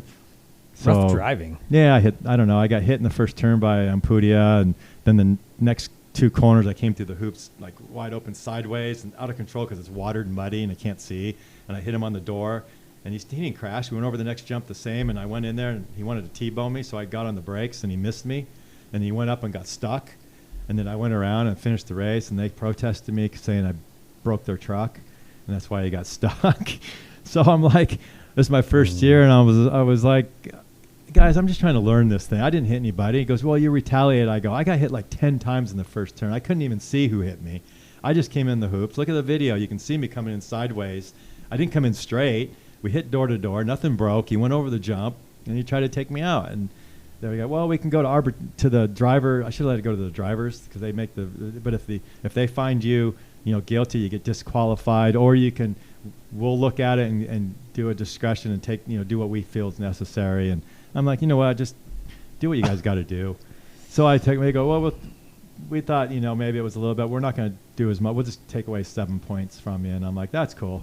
I'm fine with that. I'm like, I'm just learning this shit. And then I got in the points hunt, and then I lost by 1 point. Damn it. So I had the championship won by the points that got. He won the championship from the 7 points I got taken away is what happened. Renizenter? Yeah. Yeah. He didn't win it on points alone. So that sucks. Yeah. But so I don't even know. I don't remember you even doing this. What team was it? 2 years. It was Speed Light, I think it was called, or Speed. It was just called Speed. It was a guy. It was John Hara that owned Hara Casinos. Oh, okay. So he was really big in off-roads. He drove in the Pro 4 class, and then he had this series called the something Lights, where he built all these spec trucks. There's like 15 of them, and you rent them out. Okay. So he built all those in his place, and then actually Brandon did a race. Tanner Faust did them. Deegan rode them. So you just rented and drove them, and so he was just doing it, and he asked me to come drive for him, and then. So what class were you doing? Pro 2. Pro 2. The okay. top, yeah, and then Pro 4 was the other class, but Pro 2 probably had the most drivers in it because it was a little cheaper to run than the Pro 4s broke all the time. It seemed like. I think Leduc and Renizenter may have done both classes sometimes, and then there was McCachran.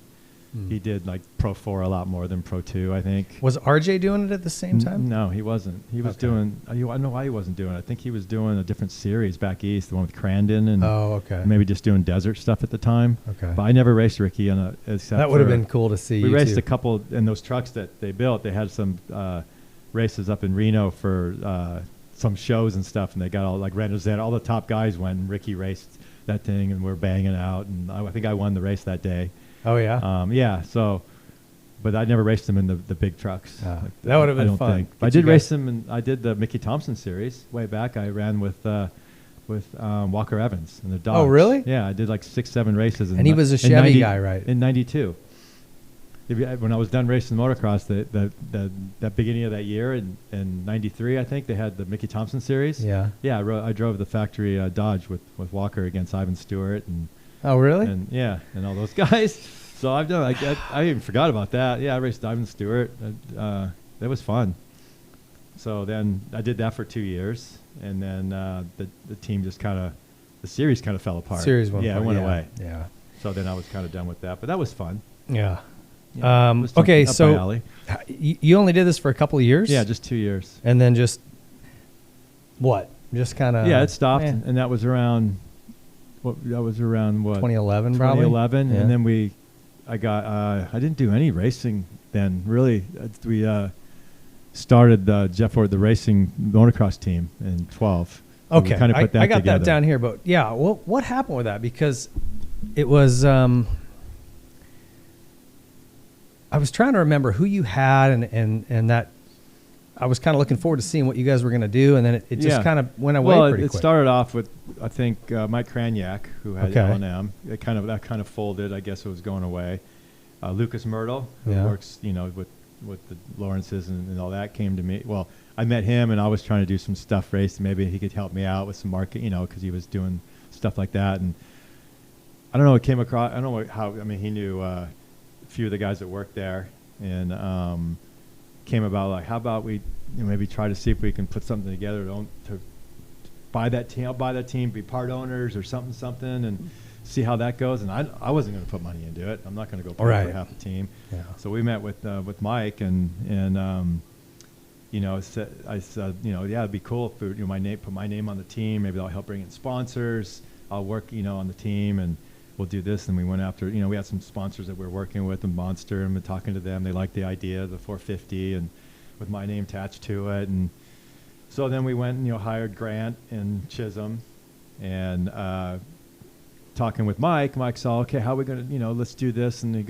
Mike goes, you know what? I really don't think you want to put half the money into this to keep this thing going. And I'm like, yeah, you're right. And he goes, well, let's just do it. We'll do your name, Jeff Ford Racing. So it was basically, my name on the team. He's still the owner, and we'll go to find money and try to pull that all together. So we brought in some money. We had DNA, Energy, Bell Ray. We met with Bell Ray. They were, so everybody was come on board. We had a couple of casinos that were like right there. So it was just going, but Mike was funding it, so everything was going fine. Cowie they didn't give us bikes. We bought the bikes from Cowie, but we got support from the suspension, KYB factory stuff there, A-Kit, and but they had their own motor builders, which were as good as anybody in the business that did motors. So that was no problem. So everything was going good. And then, we hired Dean. Like, we were talking to a couple guys from Europe. And Dean Baker? No, Dean Wilson. Oh, Dean Wilson. Yeah, oh, sorry. So we were going to get Dean Wilson for the next year. So pretty much, I think we let go our riders, for that year, and just to go with Dean to get the money, give him a decent salary. And we were bringing everything kind of together. And then this one day, Kranyak called up and says, I'm done. And I was like at my daughter's soccer practice, and I'm like, what do you mean? He goes, yeah, I'm not funded anymore. We need the sponsors. And we're like, yeah, we're almost there. We got these guys tied in. They're coming in. It's like, we're working on it. And I don't know. He just lost the lawsuit with James Stewart because he had that lawsuit with him. So he lost that, and that's a lot. It was a lot of money. So I could see the point. I'm like, but we were just like, told Lucas, and it was just like, we just hired Dean. That's what I remember is Dean. Yeah. Kind of was like last minute not having a ride. Yeah, and he was already riding, and I'm like, oh my God, how are we gonna, so we're talking to his agent and going, we don't know what to do. Like, Rockstar was gonna come on because they liked, Dean, and we're moving that rear axle, and this was getting pulled, so it was kind of like a shit show going on. And I'm like, oh my God, what are we gonna do? And so then we went up and talked to Mike, and just talked about things. He still didn't want to do it. So we're like, he goes, unless you can get, somebody. But so then we were almost going to merge with Pro Circuit, and because Monster was kind of a 450 team. Yeah, with a 450 team. So that was kind of looking pretty good. But then Mitch wanted to use all his own guys, and Mike didn't want to fire anybody on his side, which I see his point. He's not going to just throw his guys under the bus, but he was still going to keep them on like payroll and maybe just not go racing. So a few of their main guys were still going to get paid, and they've been there for so long, which was really good of Mike to do that. So then, but then he called back up and said, okay, I'll do it. And we're like, what do you mean? He says, yeah, we'll do a thing where I'll do it through charity. My wife says you shouldn't get rid, or something. And we're like, okay, cool. And I called Lucas, and he's like, oh my God, like. So when we went forward, we paid Dean a couple months, and then he came back all of a sudden one day and said, nope. Oh my gosh. So okay. So now Dean made a pretty good salary for 2 months. I mean, like probably half of what he probably got paid at Pro Circuit for the one, for his lights. But we had to tell Dean we're not going forward, and I know they were upset, but that was out of our control, really. So it was just a bad deal. I mean. It's hard to run a race team. Yeah, people don't understand there's just no money coming in to make it. I mean, if you got a guy that's got a lot of money like that, that's willing to write it off as a tax thing, and it works for him, and it's fun, and he's loving it. But that's the kicker, Wardy. It's like it's fun for a year, 2, 3. No, and then it starts to be a pain in the car ass. Racing, and it's a lot of money going out. You got to deal with people. That's probably the biggest thing is you got egos involved. That's the headache. Or if you could just show up and race and have fun, but no, you're the main guy. They're coming to you for everything. You're paying the bills. Yeah. So everything. So I don't. I can't blame it on him. We tried it. We did a good deal the first year. I mean, Chisholm got a good ride, good bikes. It was professional. It was great. If it would have went, if we would have found sponsor, who knows? It could have still been going. Yeah. Could have still been going. So. Well, I just never heard what happened. I feel bad for Dean. It didn't ruin his career. He got paid a little bit. He got another ride at Pro Circuit where he would have been anyway. And I don't think there was anybody else out there on the 450 willing to pay him what we were going to pay him to, and I don't know. He seems cool to me now. It's super nice. Was he mad for a while? I wasn't around the races that much, but he would say hi when I saw him. But then now he'll DM me when he had some heart problems, like that one time. Said his heart was palpitating, and I told him, mine was AFib, and so we chatted back and forth, and he's always super cool. And how's it going, Wardy? And so he's it's just that he's everybody grows up. At the time, I'd be pissed too, and you were stoked and had a great deal going, and looked like you were, and then it just gets pulled from out under you, and I'm part of it. I got it, Yeah, unfortunately, your name was tied to it. Yeah, my name's on it. I wasn't the guy that pulled it, but I can't blame the guy that did. Yeah. So, it's just business. Business. It's just I wish it would have kept going because that would have been really cool to have Jeff. Were you enjoying it? Like, were you super involved? Like, well, we had guys that ran the team. It was more we were looking for money, but I was, at least I was a face to it, and I was at the track. I helped the riders because I am a rider. Yeah. But they had guys that ran championship teams there. I wasn't going to come in and tell them something different that they didn't already know. But being involved, like you say, you're kind of the face of the company and helping the riders. I think when there was decisions to be made one way, or do we go here to or what thinks best maybe to get to whatever point, then I have a pretty good opinion of, and if they thought it was good enough, we'd do it. But it was just awkward. I think the whole time with that it was their team, it wasn't my team. Yeah. And we came in, we're trying to change things up a little bit, which we really didn't. We didn't change really anything.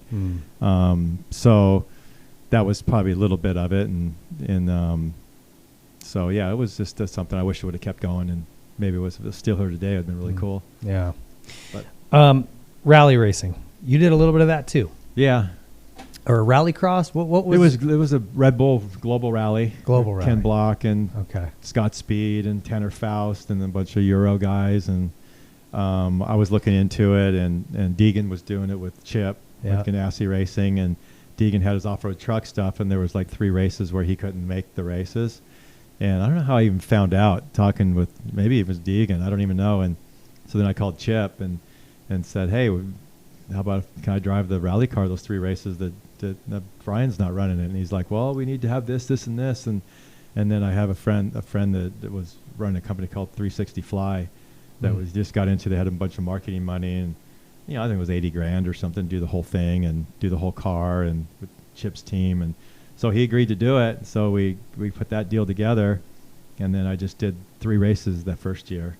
Okay. I went to Daytona. I hadn't even sat in the car. Went to a drag strip and learned how to shift it and do the starting, because there's protocol. You got to do like 5 things to wind the turbo up. You got to push this button. You got to pull this lever back and hold the button, and then you got to let it boost up so much before you let it go, and you got to do it at a certain time. Otherwise, the motor does the turbo. It doesn't wind up high enough, and it doesn't have power. So you got to time all that. So it took a lot to do that.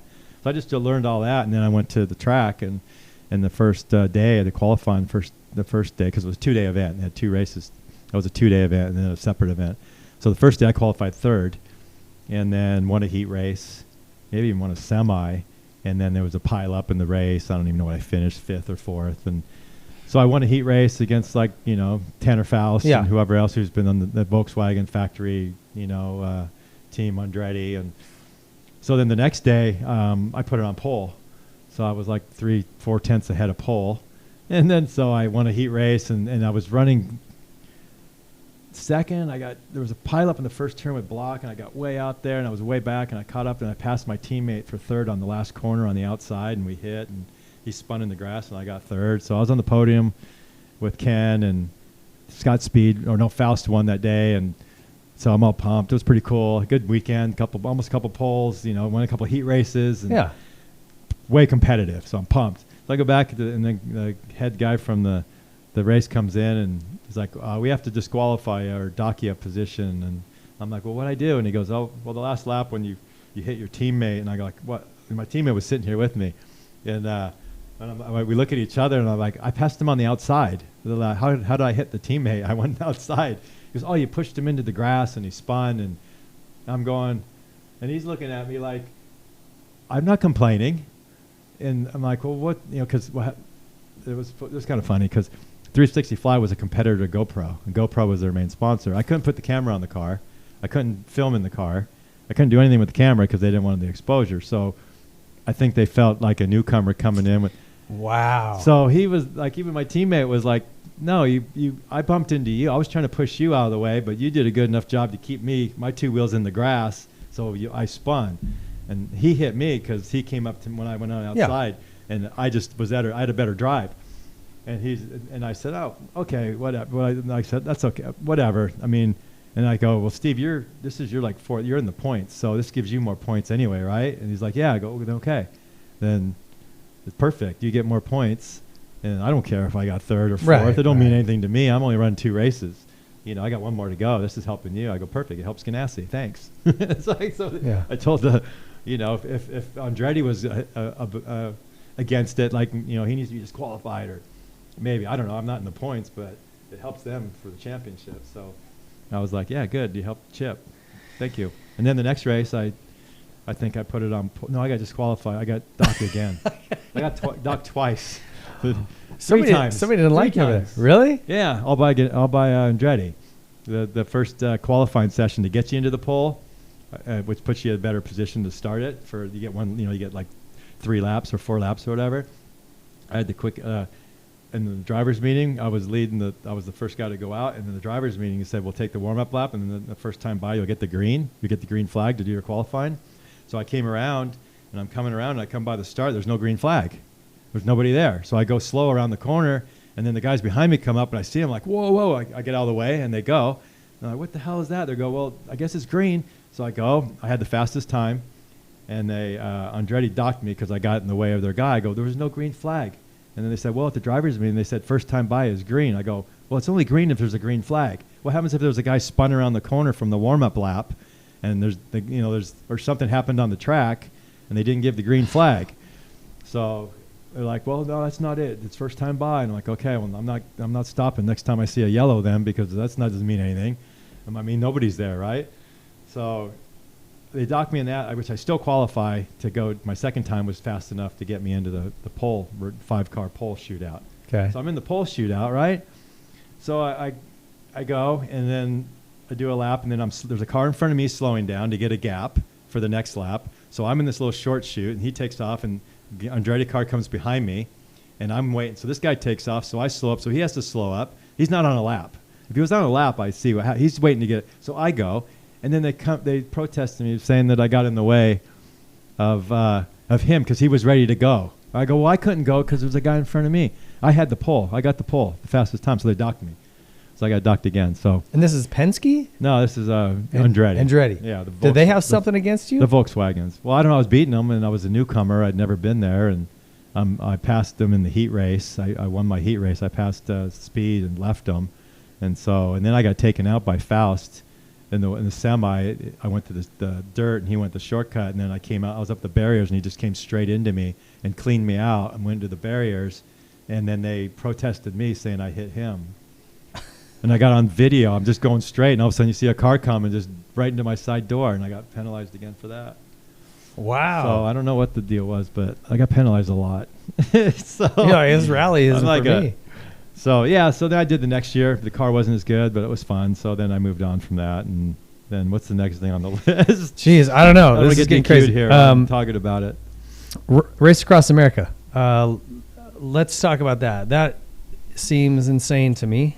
I know you like to suffer, you like the bike stuff, but how did this come to be? And just take me through. Give me a. Mickey had done it. Sorry, like 2014 with Bostrom and Mira and a guy. I can't remember his name. He was a Tour de France bicycle racer. Okay. And they won their division, the 4-class thing. And David has always wanted to do. He was always intrigued by it. He was intrigued by Ironman. That's why he did it, and won. And he had the hair of like, this would be cool to do the RAAM. I knew of the RAAM because I followed it back when I was racing, and who would be stupid enough to solo the RAAM? And they only had solo back then. They didn't do teams. Oh, okay. So David called me up or talked to Mickey, and Mickey's like, well, Wardy cycles a lot. Let's ask Wardy. So he called me up, and I'm like, wow, okay, that sounds cool. What's the deal? And he's like, well, David's going to do it, and then we're thinking on getting, Doug, and and maybe Road to Recovery, and the pitch and all. I'm like, oh yeah, heck yeah, that sounds pretty cool. So then they called Doug, and Doug doesn't know anything about the RAAM. So they called Doug, and he's like, hey, you want to do this RAAM race with us? Wardy's doing it, and Mickey, and I'm going to do it, and we'll do this thing. And he's like, yeah, I'm in. That'll be fun. And then he's like, what's the RAAM? He's like, it's a race across America. And he's like, what? He's like, yeah. And he hadn't even been on so he built his own stationary bike out of wood and a crank on it. He's in the garage with duct tape, just spinning his arms. That sounds like Doug. Yeah, this is like February, I think, or early January. And it's in, June. And yeah, I'm in. What is it? So that's how it started. And then, we just, it was I was in and out because David had somebody else that wanted to do it with him. He was a cyclist. And his dad had some issue problems, and David asked him, and they said, I'll let you know. And then he disappeared for like a month. And then like all January, and he couldn't get a hold of him. He's like, we got to get this going. So I'll just ask Wardy. So I said yes. And then like 2 days later, David called me up and said, he goes, that dude called me back, and he wants to do it. And I'd asked him how long ago, and I'm like, no worries, dude. I'm not prepping for it. I'm not ready. Yeah. I'm just, no problem. So then, but then like about a week later, he called me back up and said, Wardy, like what? And he goes, yeah, he can't do it. His family something, or does it. I'm like, okay, I'm still in. So that's when it started, the training, like early February. And so just for people that don't know, what was your guys' rotation? You go from Oceanside to Annapolis, right? Maryland, yeah. And how long were the polls, and just tell me how it worked. We started off doing, it was David and Mickey were in their own, they had a motorhome. Okay. And then Doug and I had a giant bus, a motorhome. And it was hard to get Doug in because, the handicap situation. So, sorry. Doug and David were in this motorhome that the guy that drove it had a kid that was paralyzed, so they made the door and had ramps. A little lift, and okay. The bathroom was big enough for him. And so that was worked on. We were in a Greyhound bus, and so it was, but the cycling part was Doug and me, and then David and Mickey. So there was a Sprinter van, and then there was also a minivan that was the follow van. Okay. So the Sprinter van would have, say, Doug and me in it, and the first thing, we'd be in the motorhome, and we'd go like 120 miles down the road and stop. So we'd sit in there, and then David and Mickey would start going in the Sprinter. They'd start going, right? And one would be in the Sprinter van. So Doug would be, or Mickey would be pedaling, and then about half hour, 45 minutes, the Sprinter van would be waiting. Doug would be ready. We'd tag. Doug would take off. Mickey get in the Sprinter, and then go another, 30 minutes, 40 minutes down the road, and then David would come up, and they just keep rotating. So we did about 8 hours, but it was 120 degrees across the desert. Oh so my Dave gosh. and them were just frying their butts. we were getting hot, so we had to shorten it up. So we were doing like 120 miles. So we'd separate at each split. So it got to like 4 hours rotations. So every 4 hours, we'd get up and then we'd go in the sprinter van, and then the follow van would follow behind with the lights on, so we didn't get hit during the night. But the day they couldn't. So we just kept rotating for 4 hours is a long time. 7 days, yeah. I mean, all the way through the night for 7 days, 4 hours, and then try to. But the thing is, you couldn't rest. You got done, you were hot, you had to eat, you got to get out of your kit, you got to go to the bathroom, and then by the time you cool down, then you're driving to the next spot. By the time you get there, it's like because you have to drive like 90 miles, so that's an hour and a half in a motorhome. Yeah. There's 2 hours of it moving. And then you get there, and then maybe you have an hour to, and then the knock on the door.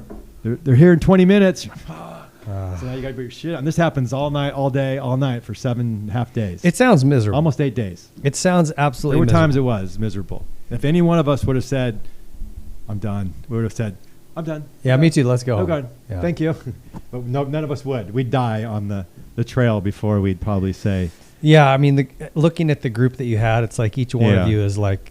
It was just gnarly. stubborn. Till we got to Colorado, that whole desert was over 120 degrees, and it didn't cool down until like 108 at night. And we had to keep checking like their butts because they were this far off the ground with carbon fiber, and that ground is so hot. My feet were boiling just pedaling; they were so hot, so they can't feel anything, so they could just fry themselves. And at one point, David had a stomach problem where he didn't think he was going to be able to finish because he couldn't go to the bathroom, and it was just like, oh man, and.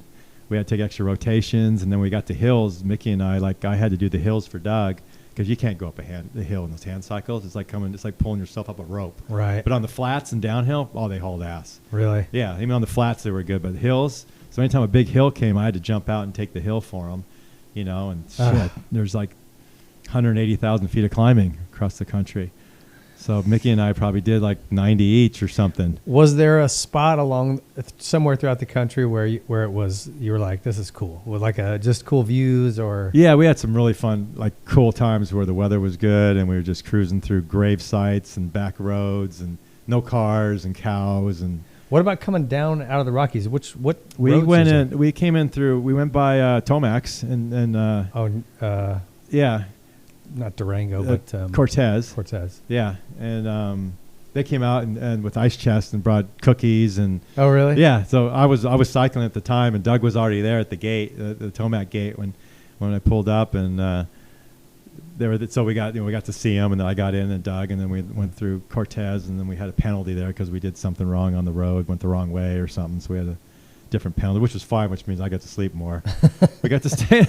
The longer penalties you got, the longer we got to stay in the motorhome. But it was. There were some fun times and laughing times, but then it was just monotonous. Even when we got like 500 miles out, we're thinking we're almost there, and that still took a day and a half or something. And we were 2 days in the rain, so we were soaked, and there was lightning, and I came in from one, and David's in the back of the trailer to go out because he's staying dry and in the trailer where the carts are, and I think I got there, or I didn't ride there. We were waiting for Doug. I was already there, and I was talking to David, and he's just all like soaking wet. I'm soaking wet, and I'm like, dude, you just got to dive in.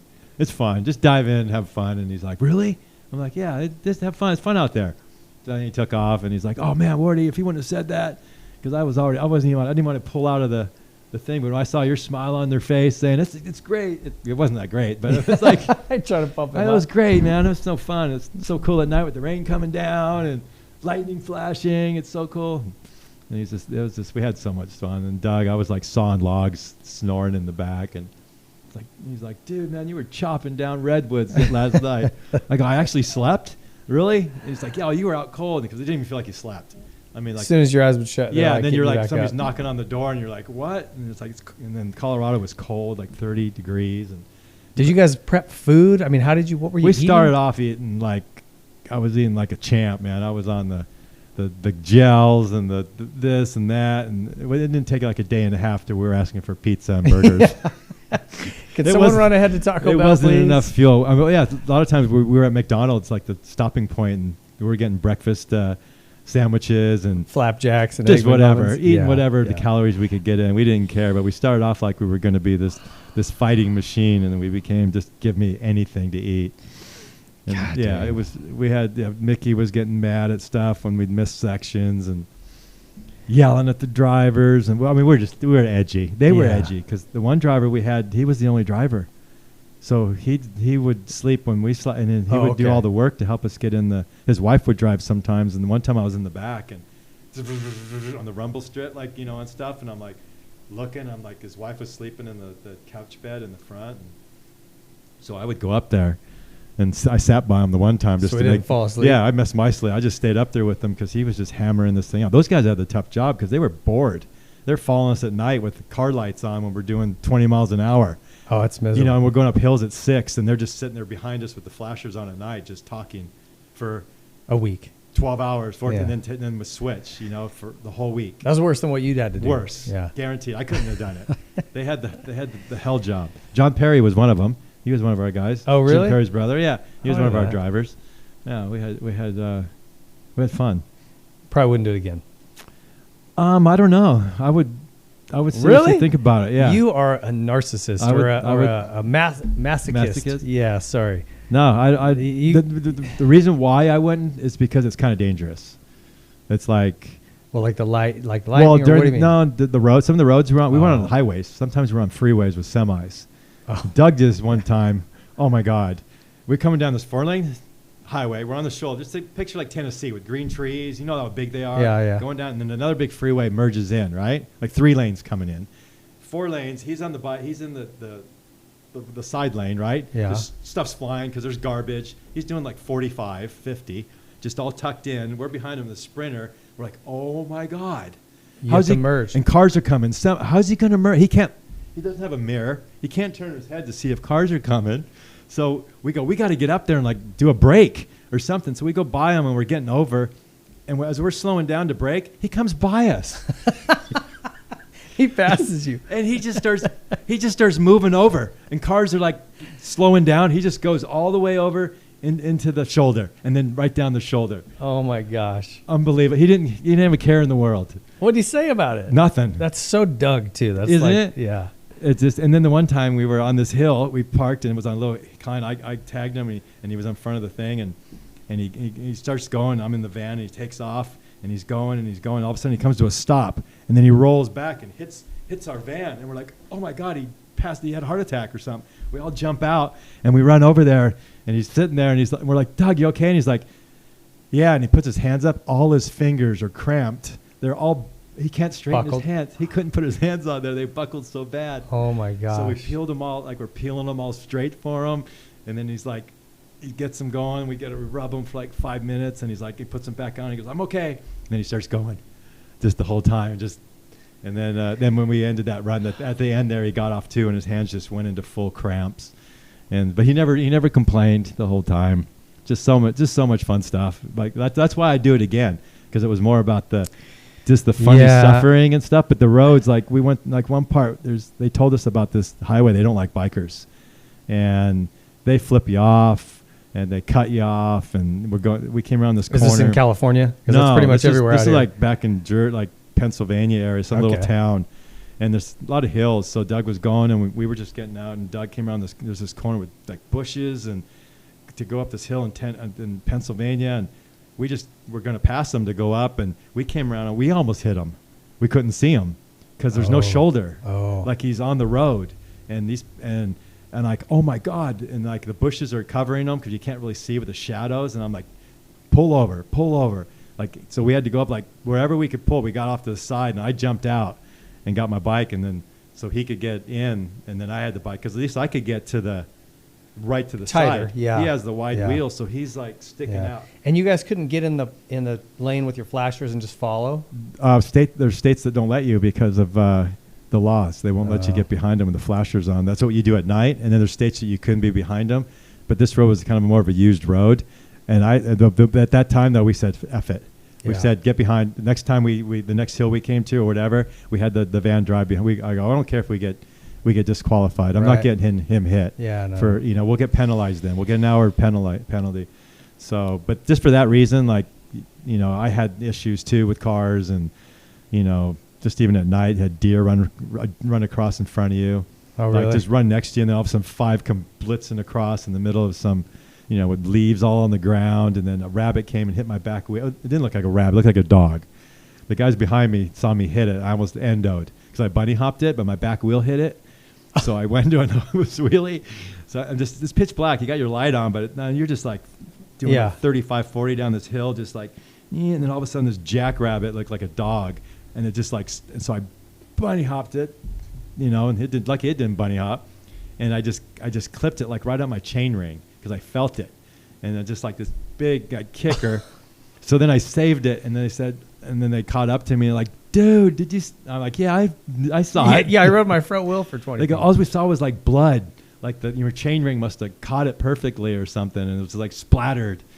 And there was like hair in my derailleur, and oh my gosh, it was like so many things. And it's so funny because when we all sit down and talk, even to this day, we come up with stuff we haven't even talked about that we remember because somebody remembers the thing, because we had so many things happen along the way that it's just amazing. You guys should get together and sit down and record that. We should do it. We should do some kind of little book or something. Mickey did his book. We should just do a book of stupid stories on the RAAM. You should do it a video, though. You should do it on video. Just have someone record it, and you guys get even just the drivers. Just have 4 cameras and just start talking about the stuff, because we just to this day we just start talking about it, and our heart starts racing, and then we start thinking of things, even food we ate and things. I did a Mickey impression that Doug said he couldn't believe how good it was. I can't even do it now, but it was because we were together so long. Yeah. And just did this Mickey impression where Doug just fell out of his chair laughing, because Mickey just gets irate. You know, like Mickey's just so intense. And, we just started eating shit and just like cheese sandwiches, and we had a blast. It didn't take long to devolve. Just give me whatever calories you can. Yeah, it was a good time though. But when we got there, it was an amazing feeling though. Really? I mean, it was like I couldn't believe it. As we were doing it, it was never going through your brain, like really how far you were. Like, we're going across the country. You know, we're in Colorado. Look at the map. You're riding a bicycle. You know how long it takes just to get to the store? And listen, I've driven across Texas. I know. It feels like it takes a week. So when you started thinking of that, like if you were in Colorado or Arizona thinking, you know, how far we've gone and how far we got to go, you almost can't. You can't wrap your head around it. So you just kept going, and you didn't even realize where. You just went by station, like, oh, we're out of Colorado. We're in Kansas now. Cool, Kansas. And then we just keep going for a day, 2 days. You know, now we're here, and then we'd have people come in the middle of the night from like 100 miles away that followed us, because you can follow on live stream. Okay. So they'd follow, and they were texting to Art Road to Recovery, and we're answering. So it kept us busy, and we'd do a stop, and there'd be like 5 or 10 people there that knew where we were at by the live stream, just to get our autograph. And oh, really? Yeah, just fans. That's cool. Yeah, it was super cool. Every city we went through, there was a fan or somebody at a bike shop that all came out that were rooting us on. You know, like I get a lot of people tell me, hey, do the 24 hours of Glen Helen. And I'm just like, you know, like that sounds miserable. Yeah. This probably sounds the same way. Thing. It's like doing the Baja 500. You got so many stories. And you probably are miserable while you're doing it a bit, but at the end. If you get into the pace, and at least the bike, you can somewhat say, you know, motocross, you're going to go, if you go down, you're going to get hurt, you know, and it's a little different, but a truck's easy because you got the cage, and I'd be a little leery on the 24 hour. I mean, it'd be fun just because of the stories, but I'd do the race. It's called the RAAM. It takes off the same time. It's a race across the West. It's the same route to Durango. Oh, okay. And that stops in Durango. So that's like 900 miles. It's a lot of climbing though. Yeah, but it's pretty simple. It's pretty straightforward. The roads are good, safe, fun. It's just the heat that'll kill you. I mean, if the June, it can be over 100. So that's the hardest thing. But it'd be fun to do that because it would take long. You know, it's 2.5 days, but 7.5 is just. But when we got done, it was like I rode the last. We had a lot of hills to climb the Appalachians, right? You'd think about Colorado was going to be the Appalachians were gnarly, huh? Yeah, they were more climbing than Colorado. So when you thought we were almost over, we got like the most climbing at the end of the ride. So which we never did the whole ride. Mickey and I went in the Sprinter. Doug and them just drove down the road a couple 100 miles. Mickey and I did the whole day and a half to get through the hills. Because they can't climb. They can't climb. So it was just a waste of time. So Mickey and I slept. What were you? They're like, listen, I'm doing the downhill. Meet me at the bottom. I'm not. We slept in the Sprinter like the whole night. Like we just kept rotating the Sprinter for a day and a half, and then so we were almost there, and then there was like 40 miles to go, and I was riding, and I was so done because you knew you were pretty close, and there was kind of these rolling hills. I was so tired because I've already, it's like the cow, or what is it, the horse seeing the water, the barn or whatever. Yeah. And so I just started getting bonky, like so most tired I've been the whole ride because we're almost done. So I'm thinking they're waiting for me, like we're going to do another transition because I've been riding for a while. They went to the finish. They went to the gas station where they meet the so you got to go all the way. Yeah, because what you do is you get the gas station, then a car comes and your whole team's there, and you have like 10 minutes to get and then you ride in together. Yeah. Through the town. It's really cool through the town. Everybody's cheering, and ours were cheering because we got guys in hand cycles. Yeah. We're not done bicycles. We got guys that did this in hand cycles. So I'm dying. Every whole hill I'm going up, I'm like, where the fuck are they? And I'm like, okay, the next hill, and there's like nothing.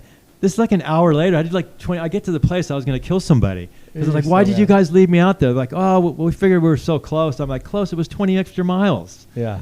And they're like, well, that's close compared to 3,000 miles when we started. And it was so funny. But I was done. I went into the gas station. I just grabbed some like Snickers bars and started eating them. If I didn't even pay for them, I was just eating them. I just went right to the food aisle and started whatever, these dicks out here that left me, they'll pay for it. They'll pay for it. Yeah. It's like, because they knew, because that's where the spot was. So they saw everybody coming in like destroyed. Oh, my gosh. So, and then we went in and they had the banquet. And it was like, I got the little thing, and they give you a little thing and a little trophy. And it's up on there. So that's rad, man. Yeah, it was cool. It was more the people we did it with, the dudes that we did it with, more than. And we did for charity, Road to Recovery. So we made money. I don't know if we made money. We used a lot of money to do the thing, but it raised attention. We wrote him a check for $300. Yeah, we paid for the gas. Gas for the another funny story. This one's a good one too, I think. For me, we had this big Greyhound bus. Jimmy Button got this tour bus. It had like 6 beds in there, so we're sharing. I'm on the bottom bunks. We're on the bottom bunks. Mickey's on the other side, and this guy that drove the bus didn't want us to use the toilet. Like, he let us pee in it, but he wouldn't let us do that because he didn't want his tanks. To clean it, I understand, but I'm like, man, we're doing it across America. I'm going to have to go to the bathroom. Yeah. So I went one time, which wasn't a big deal. I didn't tell him, we just do it. But then, and that wasn't the issue. That was just one of the rules. So when we got to Arizona, there's this one part of the road, this super steep climb. I had the wrong gearing. It was a joke. There was a little pool down at the bottom with ice and water. I was laying in it because it was 122 degrees. This lady fed me some quiche thing I had. I didn't want to eat it, but then I ate it. Luckily I did because I was so hungry. So then Doug came, and there's the hill. You can see the hill. It goes to a town. It's like 10 miles long. Is it northern Arizona? No, you get on, once you take like going towards Wickenburg, 60, and then you cut off going towards Prescott. It goes up to Prescott, side angle. It's this little road. And I didn't have the right gearing. So the bus apparently can't go on that road because it can't take over a certain weight, and neither can but the other one can, because it's a little toter home. It doesn't weigh that much, so it can go that way. So we can still go in that when we take our 4-hour rest. And this is like a road that goes up and over and into Colorado, into the Indian reservation. They had to meet us somewhere by Cortez or something. So I do the climb. It's fucking hot. They're giving me water. They're having to come back and give me water, like, before I can even get to them. It's so hot. Yeah. And I'm in this wrong gear because I have the wrong gearing on my bike, that I find out when I get to this hill that I have the wrong gearing. And we had to get it in Durango, the lower gearing. I had time trial gearing on my road bike, which I don't know who the hell put time trial. I have my time trial bike too, and it had it. So I find that out. And so I get to the next thing. We go, and we get to the motorhome, and I'm like, where's the bus? And they're like, oh, the bus can't come this route. And I'm like, why? What do you mean it can't come this route? And they go, well, because it doesn't fit. And I go, I have all my clothes in there. I have nothing with me. All my stuff's in the bus. They didn't tell us to take everything out. So I had the whole day and that next night in my same kit. Sweaty. Oh, I had everything in there. I had my drink, stuff I wanted to, my massage thing. I had like extra glasses. All my stuff was in this bus. And I'm like, oh, who's organizing this? Come on. This is when you start getting mad. Because you're just uncomfortable now. The sprinter's cold, but you're just uncomfortable. Yeah. So we lost the bus for a day and a half. Did you guys shower at any point along the way, or? Yeah, they had to shower in the motorhome. Okay. Yeah, Doug went in there and showered, but not much. I remember time there was too tired. You probably smelled like a homeless man's crotch by the time you got there. I got offered gum a couple times in my breath. I was in the Sprinter. And I'm in the back talking, just like, And the guy's like, we're talking. He goes, "Hey, anybody want some gum?" And I'm like, "No, I'm good." And he's like, "Anybody want some gum?" And I'm like, "No, I'm good." And he goes, "No, you need some gum. Take the gum." I'm like, "Oh, I get it. Yeah, I don't think I've brushed my teeth since we left Oceanside." Oh my gosh. My stomach is like acid burning. You know, Mickey's thrown up already like 2 or 3 times. Really? He's gotten diarrhea on the side of the road at least once or twice. That's how Oh, bad wow. it was. Oh man. I mean, it wasn't like just tired from pedaling. It was like torture because it was Yeah. so hot. I mean, they shut down the Phoenix airport because it was too hot. So it was 122. You just got unlucky with the weather. I mean, Yeah, probably I mean, normally. and we were trying to complain.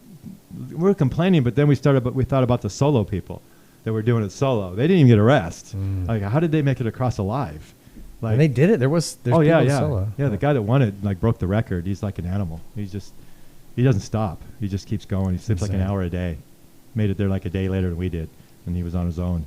As a lunatic. That's all there is to it. So if anybody that wants to look up the RAAM, Race Across America, it's wild. It's Well, wild. that's really cool to hear those stories. Yeah. Hey, I was trying to think of something. We were talking about SuperMoto. When we went to Matei and did that race in Belgium, we went to that little restaurant, best pizza right. Yeah. I still have ever had, I think. And we got ice cream, and we were having like an ice cream eating contest. Remember who could take the shakedown? And who won? Was it you? I thought we had a pizza eating contest too. Well, We I had think we might something have. that, like who was going to who could eat the most pizza and who lost had to buy the pizza. But I remember the ice cream. Was it Clint and I that thought we were gonna like kill it, and then all of a sudden you were done? Yeah, I was. Yeah, I think I it can was eat you. fast. That's what I You think it ate was an right. ice cream shake. Like Yeah. I wasn't even halfway done, and you dropped your spoon in. I was like, and I think Clint and I were having a race to see who could finish it, which Yeah. is stupid anyway. Yeah, that was fun. So that was you. You're the yeah, I was there at that little pizza place. I remember that. you're the ice cream I'm monster. an ice cream monster. All right. I don't eat much now. I don't think I've had ice cream in years. Really? No. Well, I'm gonna take you to Cold Stone. Yeah, I haven't. I'm like on a freak diet now. Really? Well, Just for, gluten, like because I had like GERD. Oh. Like, so I have to take some medicine for it. I got some stomach issues like last year. So amongst dairy amongst stuff? my other freaking issues I have. Yeah, so they like went scoped down there, and I had places that were getting eaten, like from the acid. My stomach wasn't digesting my acid the food properly, vitamin wise too, because I was tired, and that they found out that was the problem, and kind of bloating all the time, like and having it. So I've been taking this little pill every morning, and gone. So I just stay away from it because if I do have stuff that, like heavy pasta, my stomach will get upset. But it's also fixed that too. So I was like going years with this problem, not knowing I had it, just because I didn't want to go to the doctor. Well, you don't want to quit. And eating then that- this quit eating ice heart cream. thing happened, which did it because when I had my first AFib, I had the same thing happen to me. I bloated up, and my stomach got really bad, and just like water. And then like, well, that's part of it because they had to give you this medicine for your esophagus, and that's what it did. I'm like, okay, it should be, keep taking the medicine, and it went away in like a day, and I'm like, okay. So like, I had the tachycardia, I had the surgery, and then I went to Mammoth because it was moved to September. So I was up there after June or July, and I had the same problem, and I'm like, oh my God, my stomach, water coming out of me at the middle of the night. I couldn't even sleep. So I called my doctors, and I said, I'm having the same problem from, the first surgery I'm having now, and I talked to a different lady, and she's like, what you have? And I told her the Protosax or whatever, and she's like, okay, let me get that ordered. Like, what drugstore up there? I gave her the drugstore. And then like 5 minutes later, my real nurse called back that takes care of me, and she's like, wait, what's happening? And I'm like, I got the same problem I had in my first surgery, and that medicine got rid of it, right? And she's like, no, you had a different surgery. It's not in that side of the heart. We didn't give you that medicine because you're not going to have, you got a different issue. You need to go see a stomach, whatever you call it. Gastroenterologist. Yeah, gastro guy. And so I went and did that, and at the same time I had a coloscopy because I hadn't been 10 years. That's fine, but then they found this. So we fixed that. But then I had a CT scan, and then they found 2 cysts on my pancreas. Oh. So my dad died of pancreatic cancer. So there's pancreas, tumors on the yeah. pancreas. So Oh, boy. I'm like, oh crap.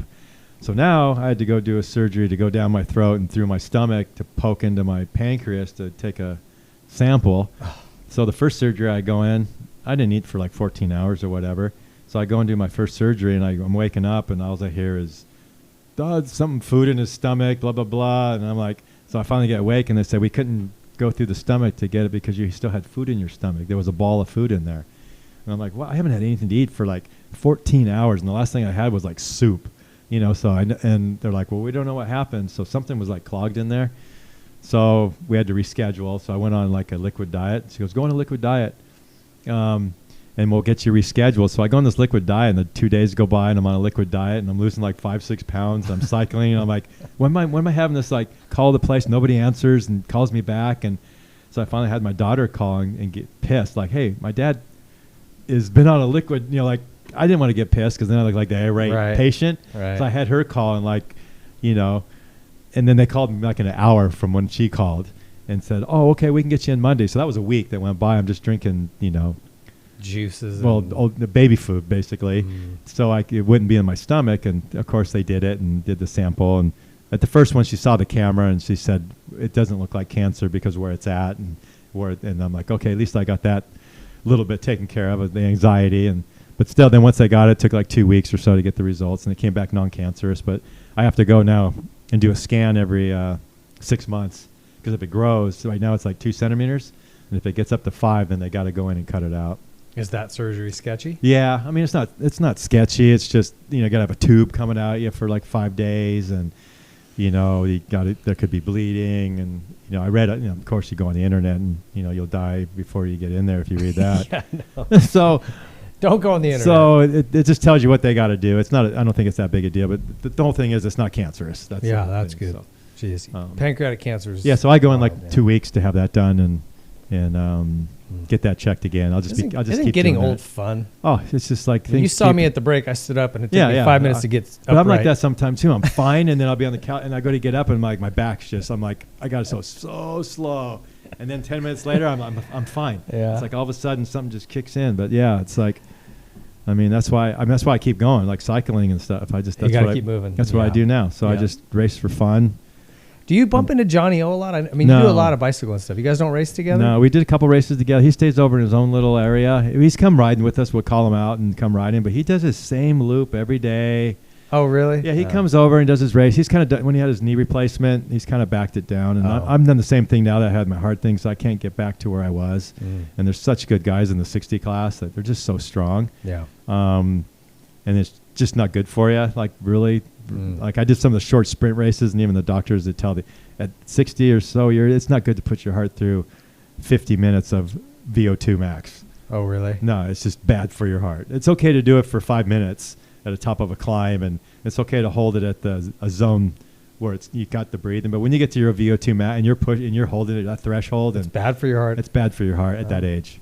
It's really bad, and every doctor says that. So you just got to minimize that, and then you got to do a lot more rest, which I never did. So now I do a lot more rest when I am tired, and I'm doing Victor's race, maybe Sagebrush, and I just take off and I just go my pace now. Yeah, it is what it is. Before I tried to win, and I'd suffer to win. Has that been hard to change your mindset on that? Like, yeah, because I do go try, and then my body tells me I can't. Yeah, and then I know why. But before I didn't know why. I just did it. Yeah. Now it tells me, and I still push and still, you know, but it just doesn't go where it used to go, and that's why, you know, people are slower than me because they can't get that just keeps going down. It's just certain. Yeah. So, but I'm good with it now that I can. Before, after my surgery, I couldn't even keep up with the groups I was going with. I'd try to go with them, and the first hill I'd come to, they'd leave me, and they're just talking, and my heart rate wouldn't go up. It wouldn't even go like past 120, but it felt like I was just ran 100 miles. Like I couldn't breathe and I couldn't have any power.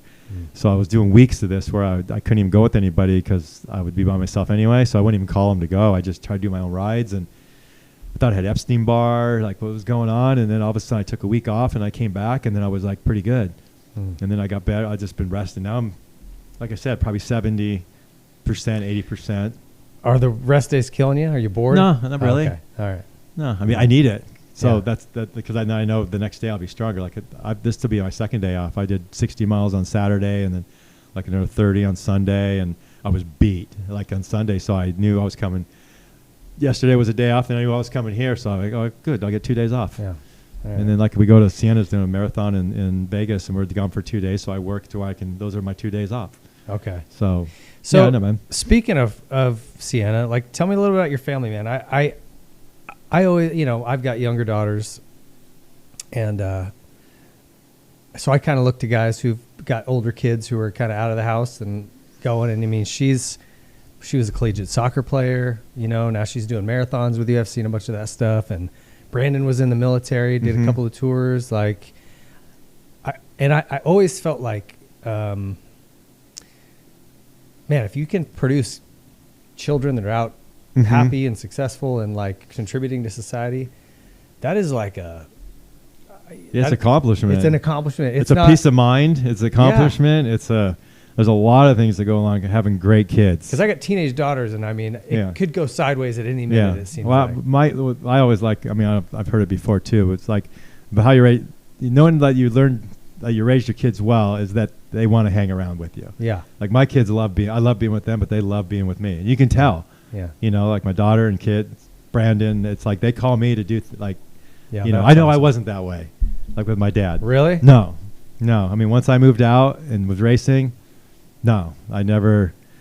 It's just there was no relationship there. My mom was different, but my dad, no, I didn't have that relationship to her just because I think the racing was so geared as just being racing, like not family. Where my kids grew up with me going to the Indy cars, which I didn't have to train as hard. It was fun. They came with me in the motorhome every race. We flew to the races. My mother-in-law came with me, and my dad would fly to some race and go to the races. But yeah, they were always with me. So. Yeah, Sienna's doing marathons. She did soccer for scholarship and doing great. Brandon was in the military for like 6 years and did like 4 deployments. He was at Ukraine 6 months before they went to war. He trained their guys in Intel. He did all their Intel stuff with them and trained them. And luckily he got out before he had to go. Well, he's not over there. It's not our war. Alon works for my twin, Ayrton's twin, works for the Orange County Sheriffs.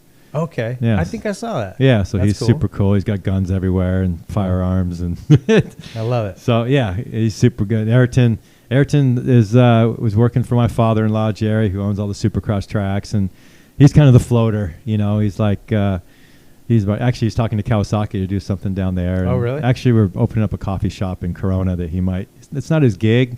But my sister-in-law is doing that, and so he's going to kind of run it. Okay. And so he's kind of dabbles in anything. He was building Amazons, putting up electrical stuff and wiring. So he was in that with a big company, and he hasn't really. He should have been an architect because his brain works that way. And then he just hasn't found it yet. I mean, he's only 27. Yeah. But he rides a lot. I see. He's a good rider. He's a good rider. Yeah. He's really good. Yeah, I mean, he's just so small. I should have got him into cycling. Yeah. That little sucker. I mean, I think he weighs 120 right now. Really? Has Yeah. he got a motor too? He's got a lung. I think his whole body's a lung. I mean, because when he played soccer, the kid could run till he'd run, just run you to death. And when he did mountain bike, when he was mountain bikes, he won all his classes and he'd never done it before. Really? So he could have been if you got him on the road and his power to weight ratio and his lung capacity, I think he would have been really good. Killed it. He could still do. I mean, he could still be really good. Yeah. He's a great. He does all the dirt jumps. I mean, he can just pancake all the dirt jumps. He's got bike skills. Huh. So he's a good motocross. He races Mammoth every year in the pro class. But you got to be stoked to have produced 4 Yeah, good that's children. the biggest accomplishment. I mean, Candace and I have been married 31 years now, maybe 32 years. Another huge accomplishment. Yeah, we still like each other. Yeah. Another huge accomplishment. Yeah, and I mean, like I said, I was really close to my mom, not so much with my dad, but my father-in-law and mother-in-law, Joyce and Jerry, who passed away, they were like my second family. Probably almost more. I mean, because the girl always goes with the family, so you're always there. I mean, we did the Christmases, but it was always, and Joyce always traveled to the races even before I knew my wife and her sister, so I knew them 5-6 years before I met Candace. Oh, really? Yeah, I knew Jerry 10 years before I met Candace. Okay. Because he owned the track that we were on, and he saw me every day riding. I talked to him. He was hilarious. Just funniest guy ever. He was the best. The best guy. We'd eat at Tom's farm before we'd test, and the first time I ever met him, I forget who I was with. Maybe Mike Hooker. The guys at Honda, and he comes rolling, and he's in coveralls and a hard hat. He's filthy. Yeah. He looks like a day laborer, He's got some pins in here, and there's notes on his. He comes over, and he's just like this friendly guy talking to everybody because they knew him, and I get introduced to him, and I'm thinking, who's this grubby dude? Like, who is this guy? And they're like, he owns everything. You wouldn't know it. Worth millions and millions. Yeah. So, he was just. I love that a guy that successful and wealthy just Yeah. you'd never know. No, he always would buy. You couldn't buy lunch if you tried. He'd break your hand. If you broke. Yeah, he had like Bear paws. Bear claws, man. Just Italian strong dude. Yeah. But yeah, just super good to everybody. And he'd always just typical Italian, total Italian. But yeah, I knew him because he was out to the track, and then he told Candace, "You need to go meet this guy out there every day because he's a worker, working hard, this great kid, So she was up in Hawaii going to college. That's why she was never out here and didn't even know motocross from diddly. Yeah. And she came out one day. We started our moto, Chicken and I, and we're like 5 laps in, and she comes through the gate over there with her dog or Sharpie or whatever it was. Chicken off the track immediately, right to her. I finished my 20-lap moto. I kept going. I wasn't pulling in for nobody. And then he was talking. He was all over, and then she came over and talked to me and introduced as Jerry's daughter. I'm like, oh, hey, Candy. I called her Candy, and her dog, and we petted and just talked a little. And then she left, and then Chicken. I got it. I'm gonna get her number. She's hot. I'm gonna get her number. As we were driving, she pulled down. He skids in front of her, and gets out, and he's trying to get her number. And I'm just sitting there waiting for him, like, because we're gonna go eat. And I'm just like, come on, dude. And then we left, and then I don't even know how I got her number. Maybe I don't even know how I got the number through maybe Jerry. I don't know. I asked her out somehow. I got it, and then we went out, and from there on. But it was so funny. Well, listen, man, I can't even get my head around all the stuff you've done and accomplished. Like it's a lot, and like just going through you, I forget half the stuff I've done, and I'm sure there's probably some other things popped in there that I forgot about. Probably, I know there's stories, and I wish we could sit here for days and talk about it, but I got to let you go home at some point. We kind of ask this of all of our guests at the end: is how do you want to be remembered in this sport? Yeah, that's a tough one. I mean, just as a good champion, I think. I mean, I wasn't flash. I didn't bring the sport to another level. I didn't start, I didn't create this or create that. I think I just look at myself as somebody that was a true professional through the sport that carried himself well. That, maybe I brought the sport to the level because of that, but I wasn't somebody that brought something different in and just maybe, that I was a hard worker, was probably the biggest thing that I didn't have it handed to me. It was work. I wasn't like I just popped in and the first day and dominated. It was a struggle. And so, do you believe in natural talent? Do you think you were born with like some talent that lets you ride a bike? Because this is an argument Steve Caballero will get in with you. Yeah, I do. I believe the brain. I believe the brain works in a certain way, and you can't. I don't think you can fix the brain to get all these things that got to fall in line. Not afraid of getting hurt. Balance, coordination, the brain, the way it thinks under pressure. I think there's just things you're born with.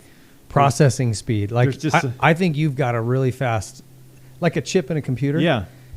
If you're driving a car at 200 miles an hour and you're able to like think and process things coming at you that quickly. Yeah. Not everyone can do that. No, it's how fast you can react. Paul Trace always a good. He's like when he was driving. He's like, how do you drive? He goes, well, what I do is I input and then I react. So it's like, he says he just makes a move and whatever happens, he reacts to it. So it's like, how fast can you react to your input? So your brain's got to be with, you're going to do a triple, it's like you do the input, but if there's a kicker there, your brain's got to react almost before that kicker hits, right? Because you almost know it. And if you don't know it, you're going over the bars. You can sense it, and that's kind of what it is. You pick something and you go and you just know that feeling that you better react now and get back over. You're going over the bars. And it's the same thing with kind of car racing. You come in, you turn in, and all of a sudden there's something that's you feel something. You have to react to it, whether it's off the throttle or it's turned this way or it's turned that way. And it just has to happen. I don't think you can train that. Yeah. I mean, I think maybe in car racing, I think over time you can get somewhat close to it, but then I think that's what separates like the elites from good guys. Yeah. Like Verstappen, like Max right now, they even talk to their guys. They ask what makes him better, and they're just like, dude, he's so quick at responding to that moment, to where we got that little, I don't know if it's a hesitant or if it's just he's there before I am. And I can't get that. He's like, they basically say, I can't get that.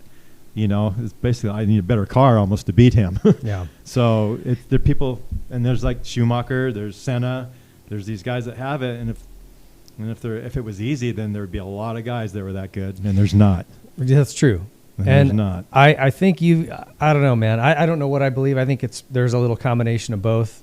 But I tell you, man, my opinion, you're something special. Thanks. Like, just the moto alone is wild, right. what you did. But like to see you when I really got to know you better in SuperMoto, watching what you did there at 45, 6, 7. Yeah, I didn't even know what you did in IndyCar. I knew you did it a little, but I didn't really realize that was a career way before that career. And then there was a career before that. I know, man. That's what's weird. That's what it is weird. It's just all of this stuff it's just incredible. And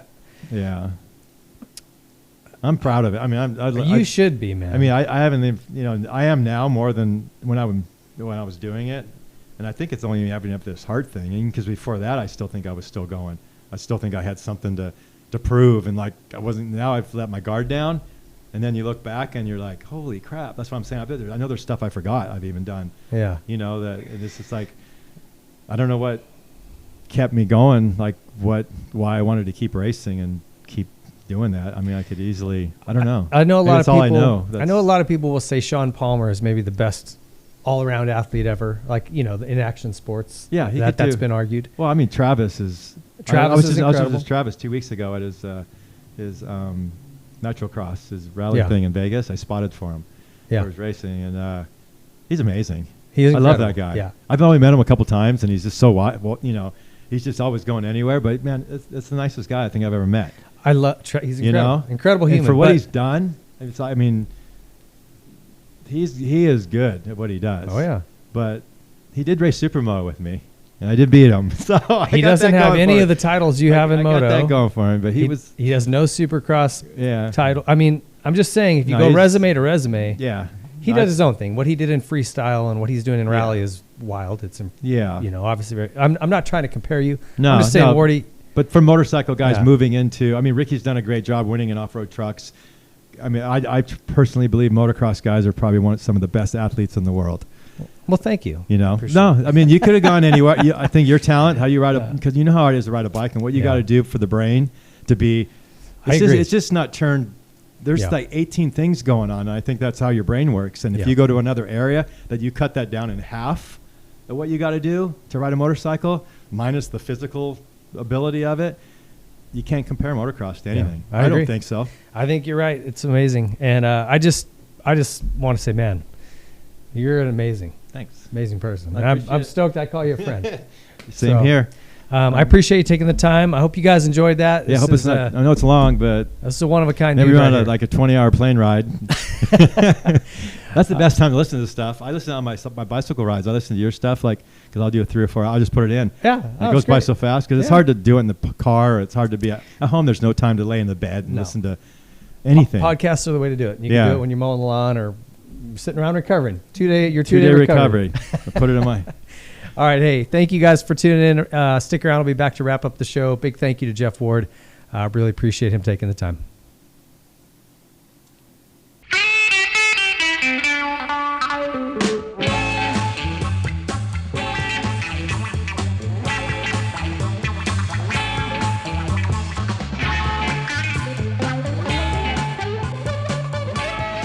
All right, guys, welcome back.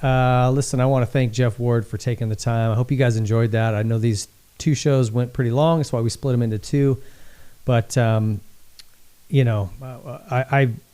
sometimes still kind of can't believe I've become buddies with my childhood hero. They say don't ever meet your heroes because they'll disappoint you. And while I've had that be true at times, it's not true with him. He is just the most genuine human I've ever met. And he is hands down the gnarliest athlete I've ever met.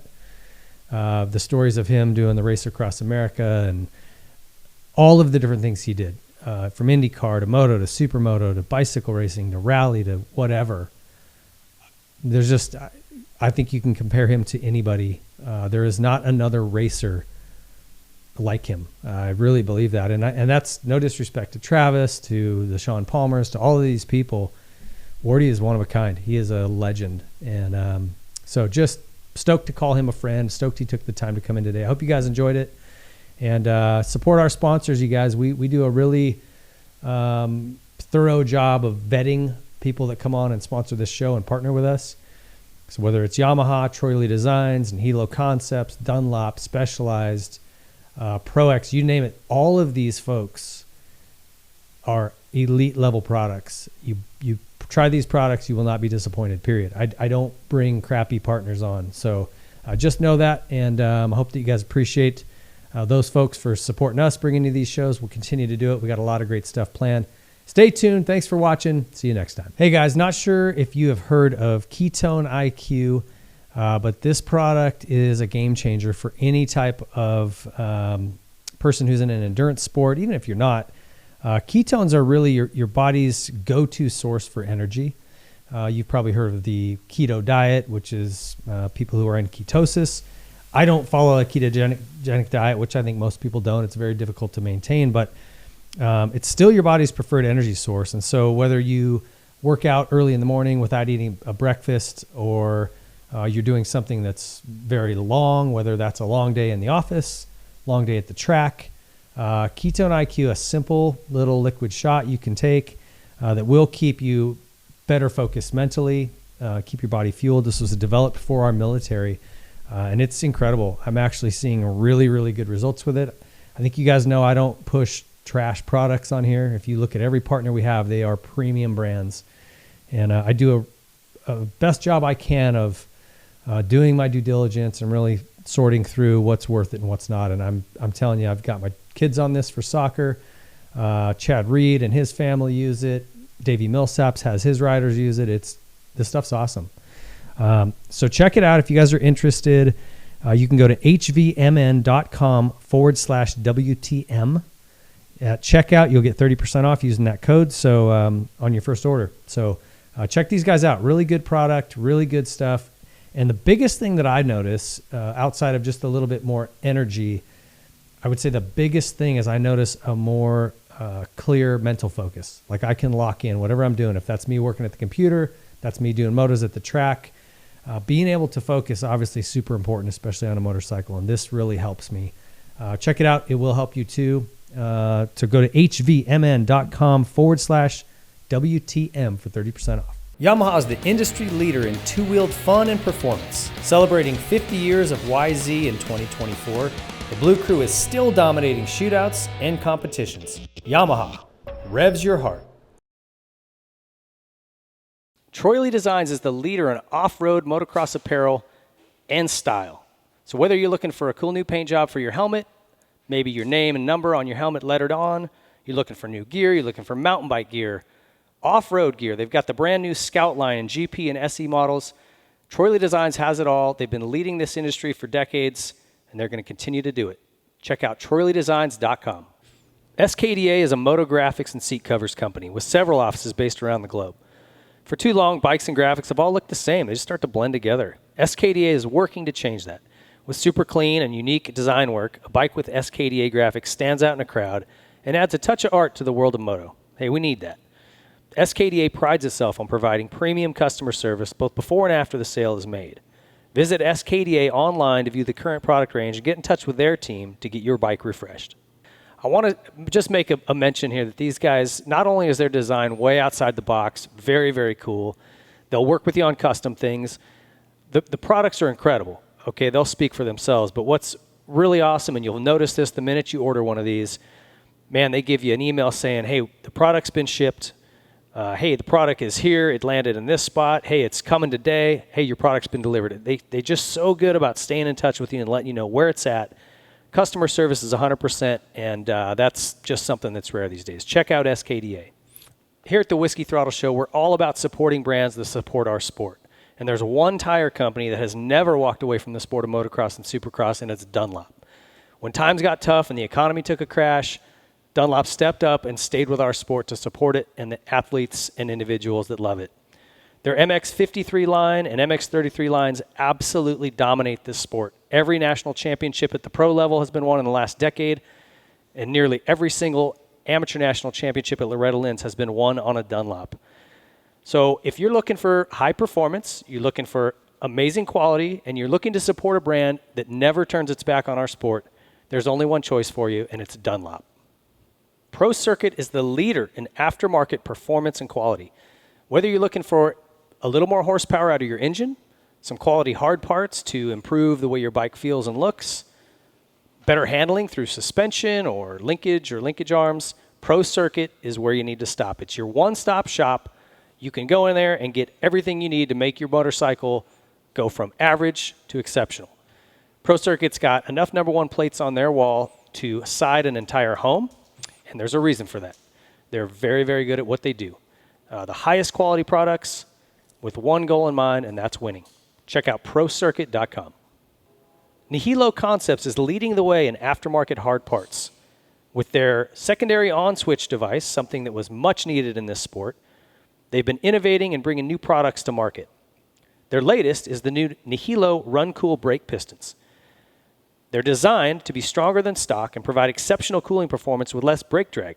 Most OEM calipers pistons are made from aluminum that just can't hold up to the heat and extreme demands of serious racing.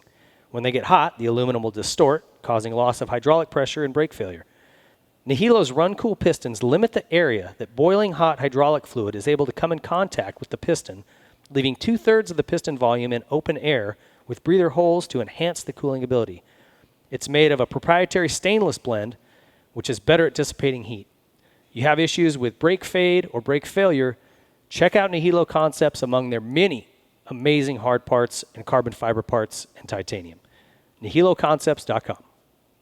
Seat Concepts is the leader in motorcycle saddles. If you're looking for a new cover or a new seat entirely, Seat Concepts is the place to go. They make custom seat foams catered to your height, weight, riding ability, riding type. They also have waterproof covers and foams that will not break down if you ride in a lot of inclement weather. And they pride themselves on being much more comfortable than OEM or any other aftermarket company. If you're looking for a new seat or a new cover, Seat Concepts, there's nothing better. Need to replace something on your bike that's worn out? Look no further than Pro-X. These guys aim to make everything OEM quality or better at an affordable price. And they've also got some new products coming. So right now, chains, sprockets, anything inside the engine internally, air filters. If it wears out, Pro-X makes it, and they make it at a quality level that's OEM or better. And they've got some new things coming that are awesome. A complete engine rebuild kits for the Polaris RZR 800s. Need to replace something on your bike that's worn out? Look no further than Pro-X. These guys aim to make everything OEM quality or better at an affordable price.